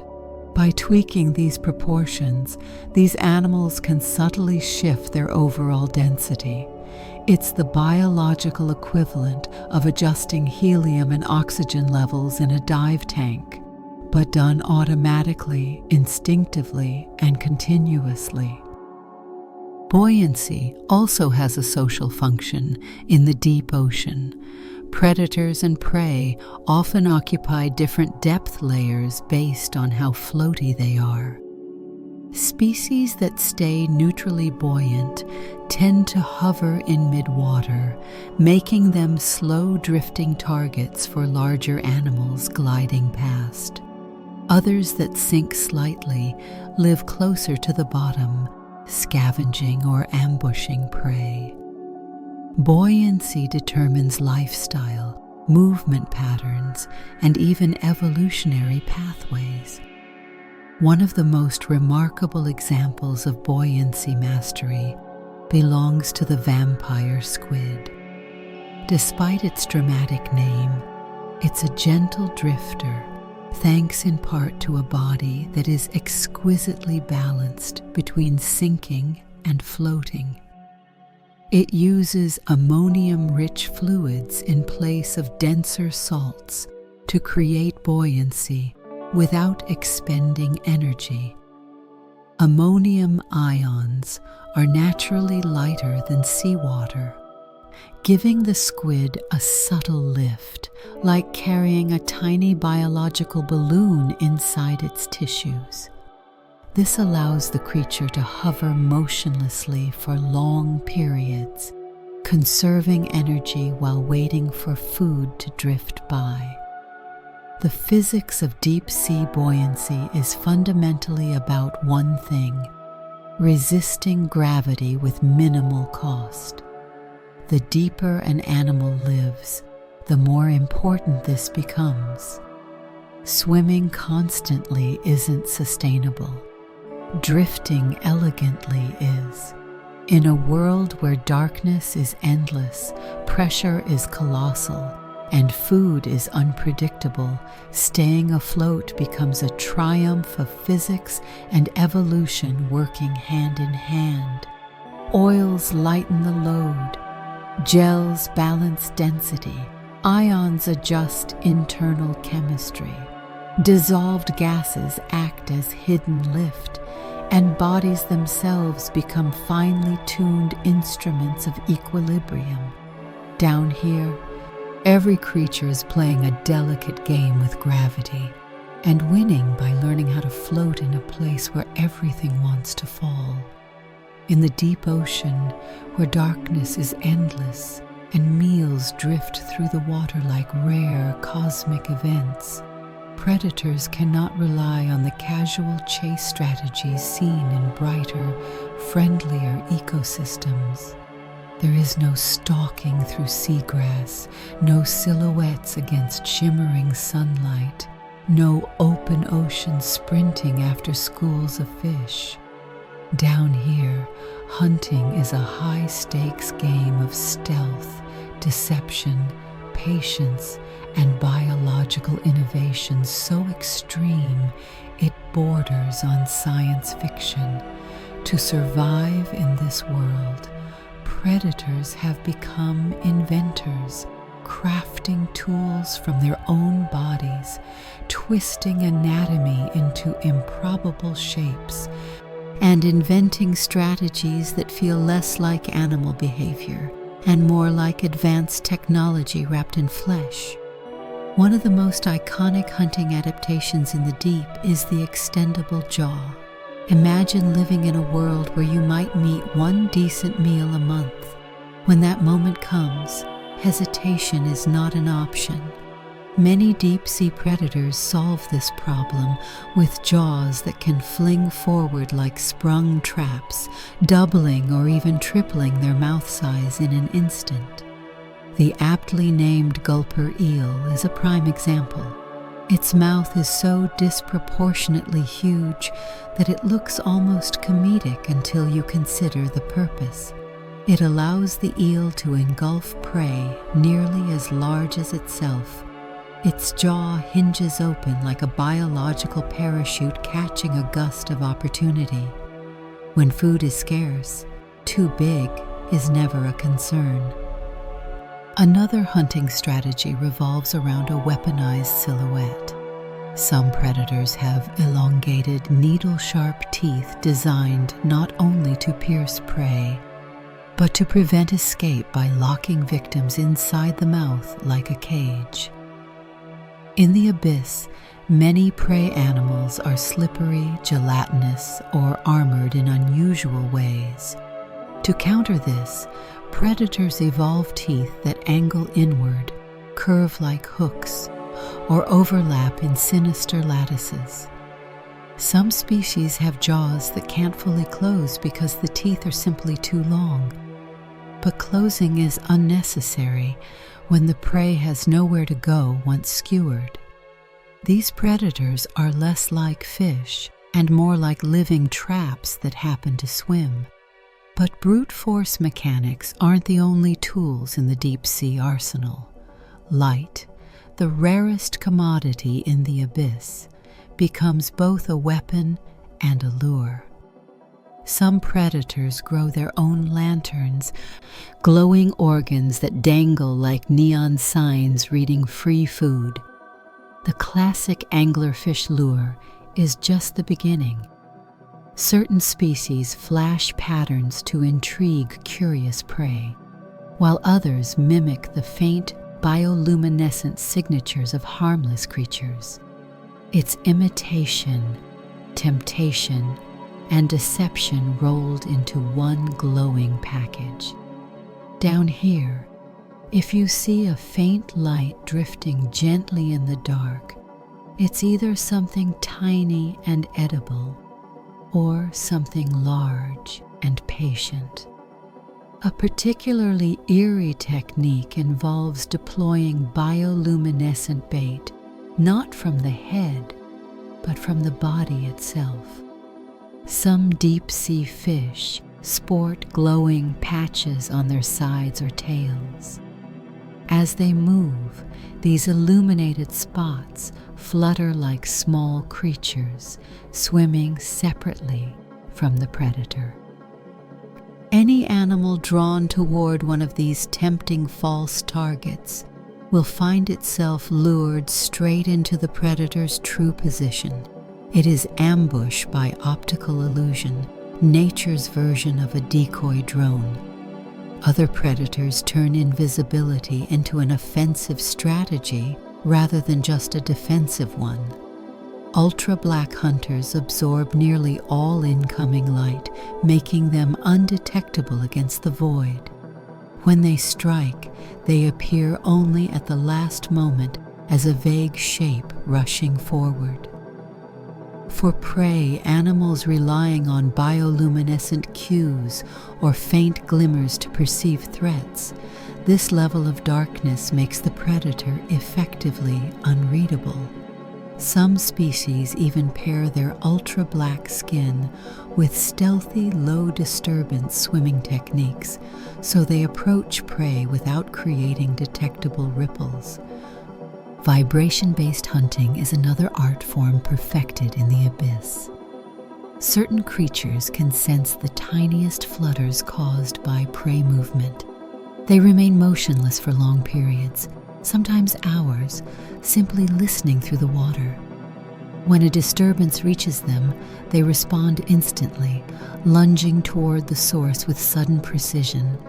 In these cases, hunting resembles a kind of sonar-guided ambush, except the sonar is entirely passive. The predators let their surroundings do the talking. Some predators rely on remarkable expansion abilities. There are deep-sea species capable of stretching their stomachs enormously, swallowing meals far larger than what their bodies seem capable of handling. Their tissues are so elastic that they can balloon outward to accommodate giant prey before gradually compressing again as digestion progresses. This feature turns rare meals into extended feasts. ensuring the predator extracts as much benefit as possible from each encounter. It's not about frequent hunting. It's about capitalizing fully when opportunity finally arrives. One of the most theatrical hunting strategies belongs to the frilled shark.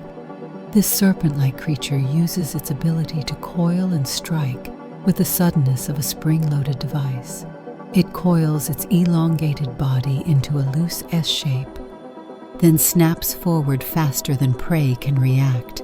Its teeth, arranged in saw-like rows, snare victims backward into the throat. The frilled shark doesn't pursue, it surprises. Patience is its greatest weapon. Another predator employs a method that almost seems polite until you understand how ruthlessly effective it is. The vampire squid, despite its dramatic name, doesn't attack aggressively. Instead, it extends filament-like tentacles to collect drifting organic material and living prey that come too close. It doesn't chase, it harvests.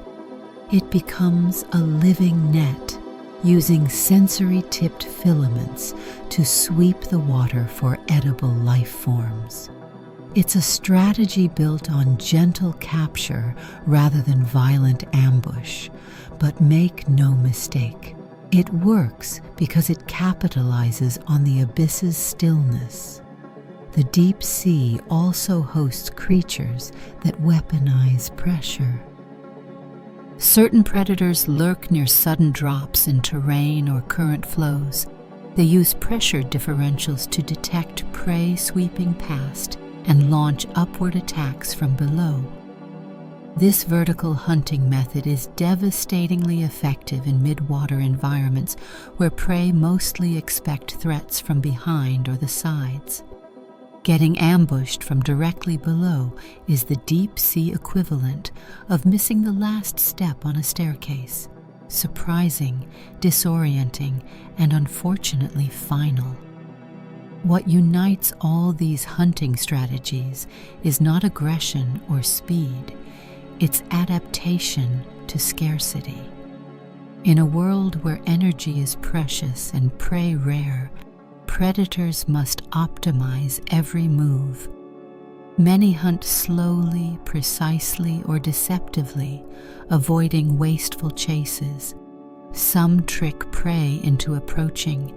Some strike so fast that the prey never understands what happened. Others become invisible. Patient or highly specialized, the deep ocean reshapes the very concept of predation. It's not about dominance or brute force, but about ingenuity forged by necessity. Each predator is a living blueprint of unusual evolution shaped by darkness, pressure, hunger, and the relentless need to capture what little life drifts through the void. In this silent realm, every hunt is an act of mastery, an incredible demonstration of biology, bending itself into the most extraordinary forms imaginable, all for the sake of a meal that might not come again for a very long time. If evolution on land is a fast-paced drama filled with sudden plot twists, ice ages, volcanic outbursts, meteorite catastrophes, then evolution in the deep ocean is the slowest documentary ever filmed. There are no dramatic climate swings, no sudden floods of new competitors rushing in, no seasonal shocks to shake up the cast. Instead, the deep sea offers a steady, unchanging backdrop where time drips forward like cold molasses. In this world of perpetual darkness and quiet stability, creatures evolve at a pace so unhurried that the word slow feels like an understatement. Down here, evolution doesn't sprint. It strolls, it meanders. It sometimes pauses to nap, The deep ocean is one of Earth's most stable environments. Temperatures barely budge, hovering at a consistent chill year-round. Currents, while powerful, create predictable patterns across centuries. Light never arrives, storms never penetrate, seasons don't exist. When everything around you remains almost perfectly unchanged for millions of years, the pressure to adapt quickly dissolves. Life becomes less about keeping up with new challenges and more about perfecting the strategies already in place, refining them subtly over time until they become extraordinarily efficient. This stability has a profound effect on evolutionary tempo. Organisms evolve slowly because there is no need to overhaul their biology rapidly. Instead, they settle into long-term refinement, tweaking features at a pace that would bore any evolutionist waiting for a dramatic mutation. When food is scarce and energy must be conserved, mutations that demand high metabolism or significant structural changes rarely gain traction. Instead, evolution favors traits that reduce waste, minimize risk, and maintain balance with the environment.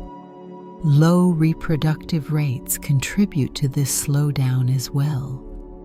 Many deep-sea creatures reproduce infrequently, sometimes producing only a few offspring at a time. Slow reproduction means fewer generations, and fewer generations mean fewer opportunities for new traits to appear and spread. Compare this to surface plankton, which explode through generations at dizzying speeds, accumulating evolutionary changes like they're collecting stamps. Deep sea creatures, in contrast, move through life as though evolution gave them a permanent slow mode setting. Then there's the matter of isolation. Many deep-sea species live in pockets of habitat, separated by vast distances of empty water.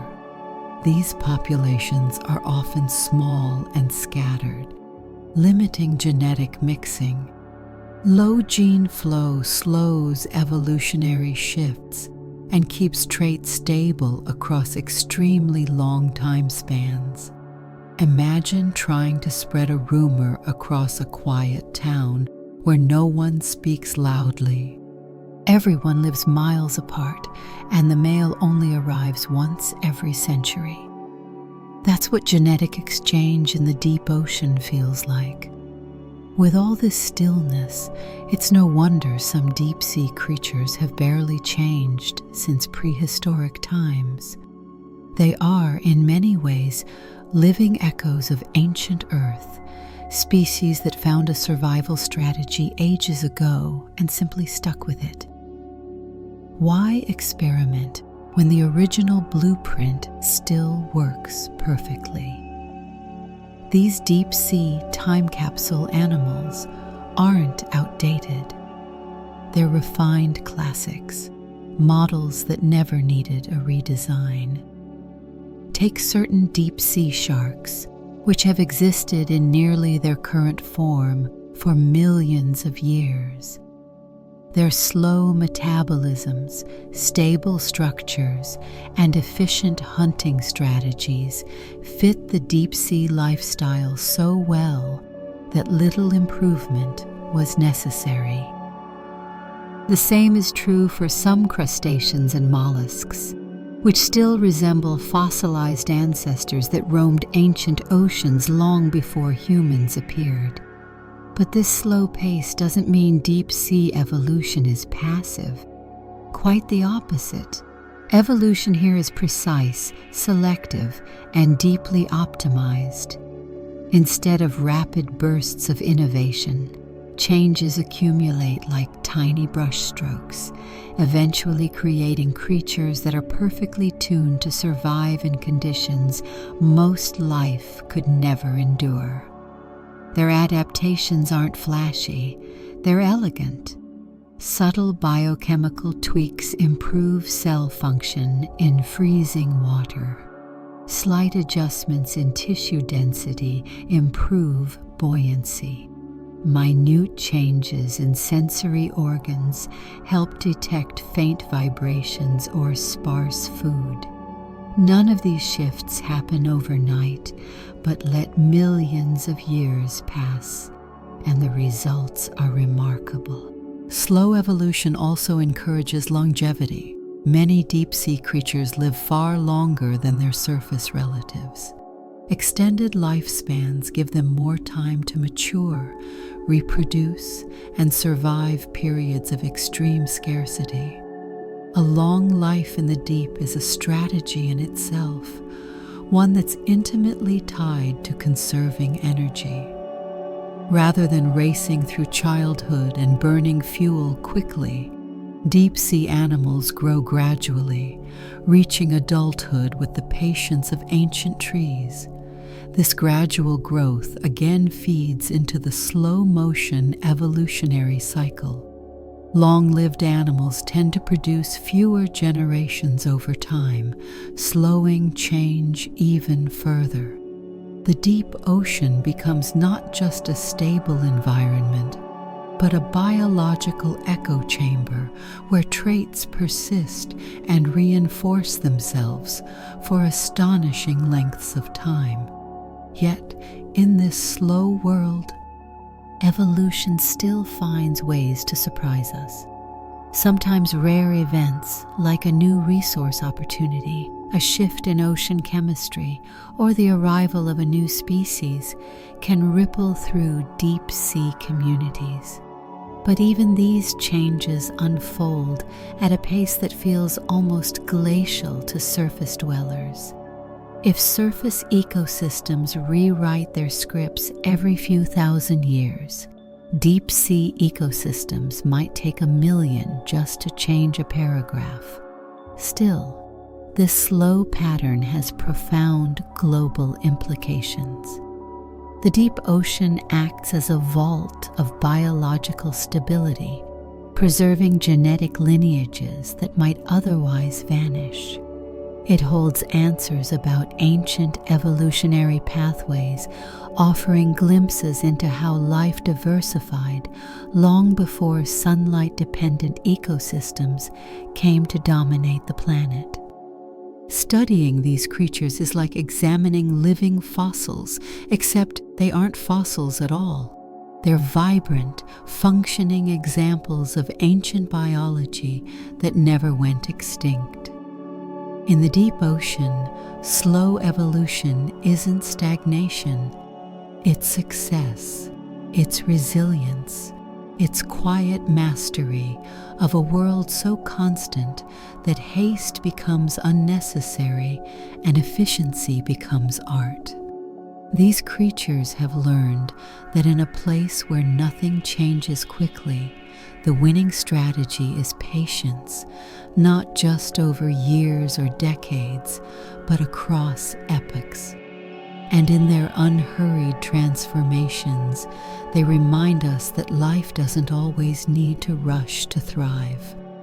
If Earth ever built a museum dedicated to its oldest residents, the deep ocean would be the perfect curator. It has the lighting, dim, dramatic shadows everywhere. It has the ambiance, quiet enough to hear your own thoughts echo across geologic time. And most importantly, it has the exhibits, ancient lineages that survived extinction events not by outrunning them, but by quietly slipping into the planet's deepest corridors and simply staying put. While asteroid impacts, volcanic cataclysms, and climate upheavals reshape the surface world again and again, The deep sea remained a sanctuary for creatures whose families first appeared when continents were unrecognizable and life was still trying to decide what limbs were for. The deep ocean's reputation as a refuge comes from one simple truth. It barely notices the disasters that reshape the rest of the planet. When temperatures fluctuate wildly above, when seas rise or fall dramatically, when oxygen levels swing or meteorites boil coastal waters, the abyss stays cold, dark, and steady. This near-total isolation from surface chaos turns it into a biological bunker. And over millions of years, countless species have taken advantage of this stability, carving out quiet corners where they persisted long after their relatives disappeared everywhere else. Take the mysterious coelacanth, often hailed as the poster child for living fossils. These ancient fish, believed extinct for 65 million years, were unexpectedly found alive in deep waters off Africa in the 20th century, an evolutionary comeback plot twist that still makes biologists grin. With lobed fins that resemble early prototypes for limbs, the coelacanth looks like it swam directly out of a prehistoric sketchbook. Its lineage traces back to an era when amphibians were only beginning to test the idea of crawling onto land. Yet the modern coelacanth glides through deep, dim waters with the serene indifference of a creature that has watched entire dynasties of life rise and fall and thought, "I'll just be over here minding my business." Then there are the giant isopods, enormous relatives of the pill-bugs that scamper across garden soil, while their tiny cousins evolved into quick-moving, surface-dwelling scuttlers. Giant isopods embraced the deep-sea lifestyle, growing large, slow, and sturdy. Their design hasn't changed much in over 100 million years. They look like artifacts from a forgotten era, preserved not in amber, but in cold, crushing darkness. Stalked crinoids, those feathery, plant-like animals perched atop slender stems, are another example. During the Paleozoic, shallow seas were practically crowded with them. But when environmental upheavals wiped out most shallow water populations, some crinoid lineages retreated into deep basins. Here, with fewer predators and a more predictable environment, they survived while their cousins vanished from view. Today, their graceful arms stretch into the water like delicate prehistoric sculptures, filtering tiny particles with the same slow patience their ancestors adopted long before dinosaurs strolled across the continents. The deep sea also shelters ancient shark lineages whose evolutionary roots stretch back hundreds of millions of years. Some deep-sea sharks still carry primitive traits, elongated bodies, slow metabolisms, and reproductive strategies that seem borrowed from ancient blueprints. These species weren't left behind by evolution. They simply found a stable niche early on and kept refining what worked. Life at depth rewards conservatism. If a design survives asteroid strikes and mass extinctions, why reinvent it? Even the world of deep-sea invertebrates brims with relics. Certain snail-like creatures retain shell shapes more common in the Paleozoic era. Some worms carry anatomical quirks that vanished from their shallow water relatives long ago. There are even deep-sea sponges, some older than human civilization by thousands of years, that belong to lineages nearly unchanged for hundreds of millions of years. Their bodies filter water the same way their ancestors did when early fish were just learning to wiggle efficiently. What makes this deep-sea museum so compelling is not just the age of its residents, but the way they illustrate the selective power of stability. In dynamic environments, evolution is like a sculptor constantly revising its work, reshaping species to match shifting conditions. But in the deep sea, the sculptor sets down its tools and steps away. Species don't need to chase rapid adaptation. They can afford to let time pass, generation after generation, while they hold on to traits that have served them since the world was young. This doesn't mean these living relics are frozen in time. They continue to evolve, just slowly, steadily, quietly. Their bodies carry ancient patterns, yes, but they also contain subtle modifications that allowed them to thrive in the deep. The modern coelacanth isn't identical to its fossil ancestors. The giant isopod isn't a perfect replica of its early relatives, but their overall architecture remains recognizable across the ages, a testament to design so reliable that survival became less about change and more about endurance. The deep sea's role as a refuge also has a profound scientific significance. Because these ancient lineages survived here, researchers can study them to understand early evolutionary experiments that shaped life's trajectory. They're like biological time capsules, living bridges to eras we can only reconstruct from the fossil record. Each species offers clues about ancient ecosystems, early adaptations, and long-lost environmental conditions. In a world where extinction is common and biological turnover rapid, the deep ocean stands as a reminder that survival sometimes means stepping away from the chaos and finding a quiet corner to wait out the storm, whether that storm is a meteorite, a mass extinction, or millions of turbulent years of surface change. Down in the abyss, time moves differently. Species persist not because they outrun change, but because they inhabit a place where change whispers instead of roars. And thanks to that, the deep sea remains Earth's most extraordinary museum. A dark, serene archive of evolutionary history where prehistoric oddities still glide, crawl, and pulse through the quiet, carrying the echoes of a world long vanished. Isolation in the deep ocean is not a simple matter of being far away from the next neighborhood over.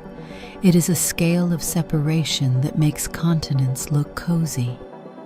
Down here, habitats can be separated by hundreds or even thousands of kilometers of featureless water, broken only by the occasional drifting particle or curious wanderer.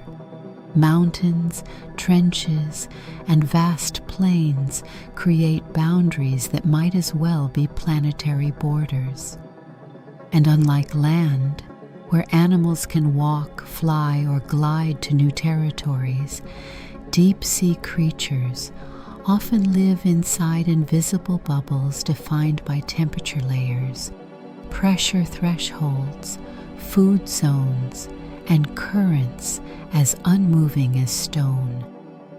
With isolation this intense, every pocket of the deep becomes a private laboratory where evolution tinkers, improvises, and occasionally invents creatures so unique they feel like the ocean's secret side projects. This kind of separation results in what biologists sometimes call evolutionary islands. Not literal islands. There's no sand, no palm trees, no supply of coconuts for distressed castaways. Instead, the islands are patches of habitat that stay stable and self-contained for millions of years. A stretch of seafloor might trap a species the way a valley traps air. A deep canyon might shelter a population that never encounters its relatives elsewhere. Over time, these isolated groups drift genetically, like siblings growing up in different countries, and gradually developing different languages, customs, and mannerisms. One of the primary drivers of deep-sea isolation is geography. Underwater mountain ranges, called seamounts, rise from the seafloor like giant submerged skyscrapers. Each seamount can host its own population of animals, separated from nearby peaks by kilometers of open water that many species simply cannot cross. Currents may swirl locally in ways that keep larvae trapped on a single mountaintop, ensuring that generations remain tied to the same isolated structure. The result is a kind of evolutionary microcosm, a seamount that becomes home to species found nowhere else, shaped by conditions that differ just enough from other seamounts to send their residents along unique evolutionary paths. Trenches create the opposite kind of isolation, deep, linear prisons of pressure. Life within a trench often remains locked there, unable to leave because the pressure differences between regions would be fatal. Even small vertical changes can be the equivalent of stepping into an environment where gravity multiplies without warning. Animals adapted to the crushing depths of trenches live in ecosystems that barely communicate with anything above. Over countless generations, these trench-bound species diverge, forming lineages that would seem bizarre or impossible anywhere else. Hydrothermal vent fields also play their part. While some vents sputter intermittently, others last for centuries or longer, drawing communities of animals that depend entirely on the chemicals produced there. These vent ecosystems are scattered like distant oases across the deep-sea desert. When a new vent appears, the first animals to settle it are often larvae that drift from older vents, but only those close enough for currents to carry them. Over time, each vent field becomes a cradle of specialized life. Two vents separated by 100 kilometers might harbor different species of worms, shrimp, or snails, each adapted to slight differences in heat, chemistry, or terrain. Isolation doesn't just shape species, it reshapes entire anatomies. In some pockets of the deep, fish evolve elongated fins, used like wings to glide in slow currents, while in others, fins shrink or become stiffened paddles. Some crustaceans develop wildly oversized claws for highly specific local prey, while their relatives a few ridges over never need such tools and remain more balanced in design. Even body shapes diverge. Certain deep-sea snails evolve towering spiral shells in one region, while nearby populations develop flattened, disc-like shells better suited to their own patch of seafloor. Isolation also influences behavior. In some habitats, animals become hyper-specialists, relying on a narrow food source that exists only in that microregion. In others, generalists win out, adapting to multiple types of prey that shift unpredictably across the years. Social behaviors can diverge too. Some isolated populations may develop synchronized breeding seasons triggered by local cues, while others maintain year-round sporadic reproduction. What makes this process especially fascinating is that deep-sea isolation acts slowly but persistently. While surface species might split and speciate in response to quick environmental changes, deep-sea divergence is more like long-term fermentation. Small genetic differences accumulate quietly, stacking up across thousands of generations until one day, biologists compare two populations and realize they are no longer the same species, nor anything close. These quiet divergences create some of the planet's strangest, most specialized animals. One unexpected contributor to deep-sea isolation is that many species have extremely limited mobility. Some barely move at all, living their entire lives in a few square meters.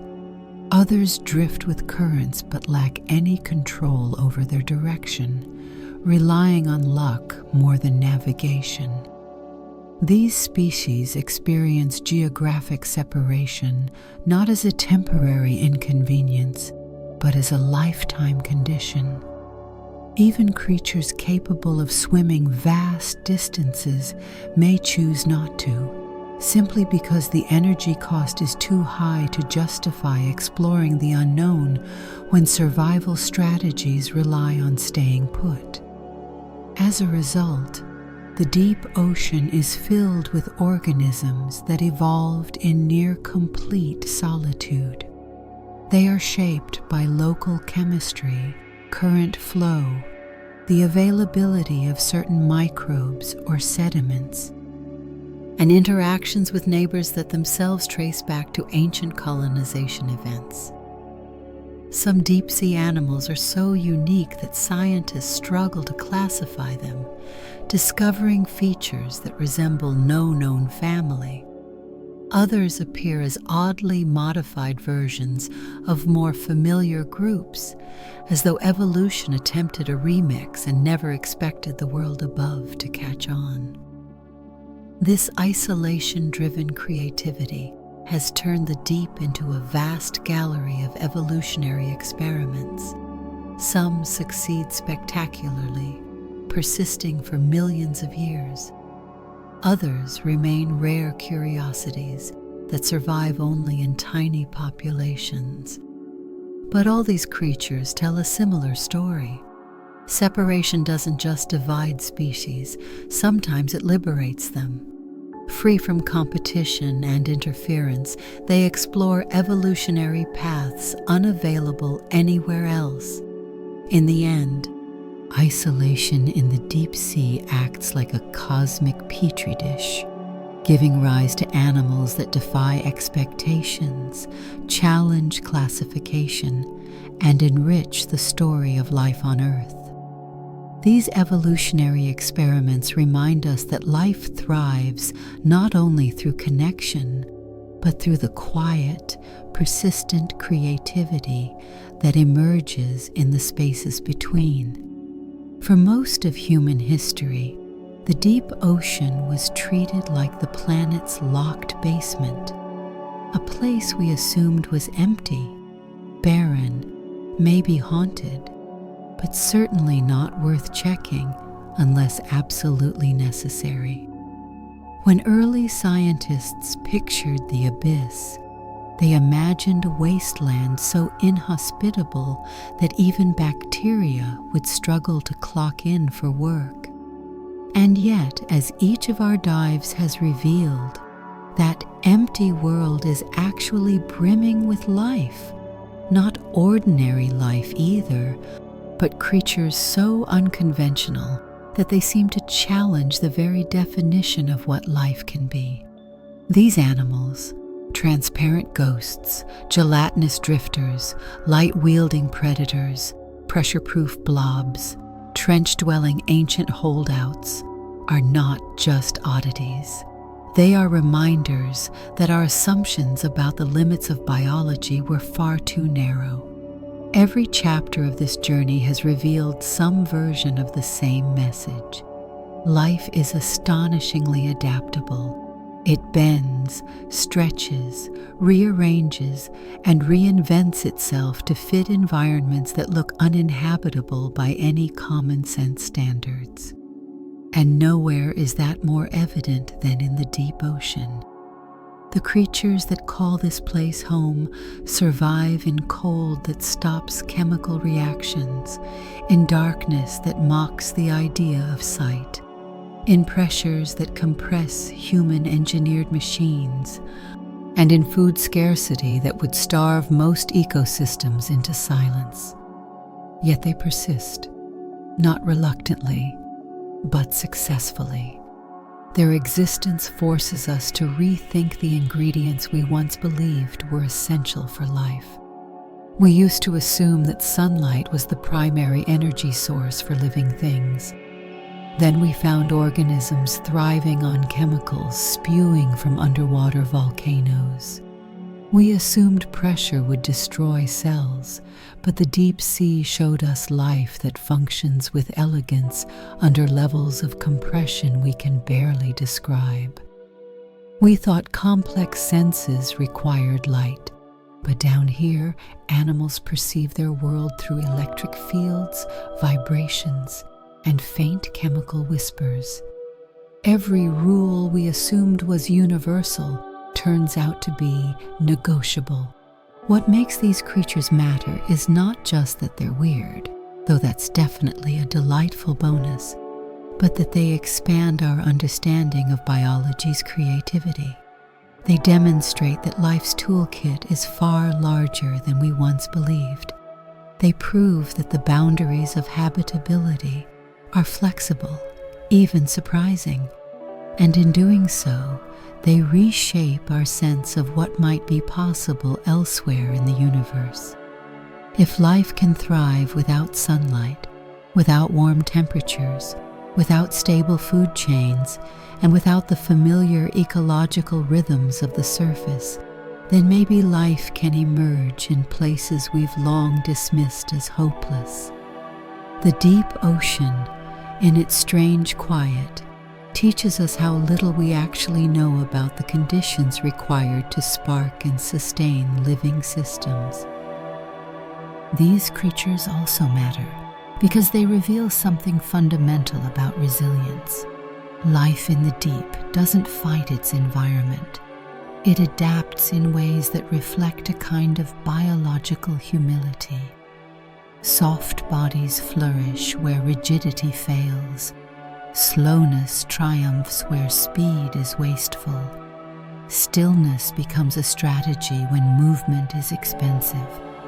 Camouflage evolves not as extravagance, but as necessity. Everything about deep-sea biology is tuned toward equilibrium with the surrounding world, rather than attempting to dominate or outpace it. That theme, resilience through adaptation, echoes far beyond biology. The deep sea shows us a version of survival that is subtle, patient, and enduring. It's not powered by abundance or comfort, but by the ability to make use of very little and persist under extreme conditions. In these creatures, we see a kind of quiet perseverance that mirrors the broader story of life on Earth. Despite catastrophes, extinctions, asteroid strikes, shifting climates, and continental reshuffling, life always finds some corner to hold on to. and often that corner is underwater, deep below the chaos. Exploring the deep ocean also reveals something about ourselves. Each time we send a submersible down, each time we lower a camera into the darkness, we're reminded that human curiosity is insatiable. We want to know what lives in the places we've never seen. We want to understand how these organisms survive. We want to unravel the puzzles nature writes in places far from our sight. And each discovery deepens the humbling realization that we are not the center of Earth's story. We're one character in a cast so enormous it slips beyond our imagination. The deep sea also teaches us that mystery is not a barrier to exploration, it's an invitation. The more we uncover, the more questions appear. What else lives down there? What strategies haven't we seen yet? How do these creatures cope with environmental shifts over centuries? What ancient lineages might still exist, tucked away in trenches we have yet to visit? The deep ocean is not a solved puzzle. It's a living frontier, changing, evolving, and waiting. And perhaps that's the final lesson these impossible creatures offer. Life is not fragile in the way we often imagine it. Individual organisms may be delicate. Ecosystems may be sensitive. But life itself is profoundly tenacious. It finds ways to fill every crack, every vent, every crevice, every sunless region that seems empty. Life persists even where the planet appears determined to make living difficult. So when we look at the deep sea, we aren't just looking at weird animals. We're looking at possibility. We're looking at ingenuity. We're looking at the triumph of biology under constraints so intense they should prevent existence altogether. These creatures matter because they remind us that Earth still holds wonders we have not fully explored, and that the story of life is far bigger, stranger, and more resilient than anything we typically encounter in the sunlit world. In the end, the deep ocean is not just a place of mystery. It is a testament to endurance, to adaptation, and to the extraordinary creativity of evolution. It is a world that shows us life not as we expect it, but as it truly is, inventive, persistent, and endlessly surprising.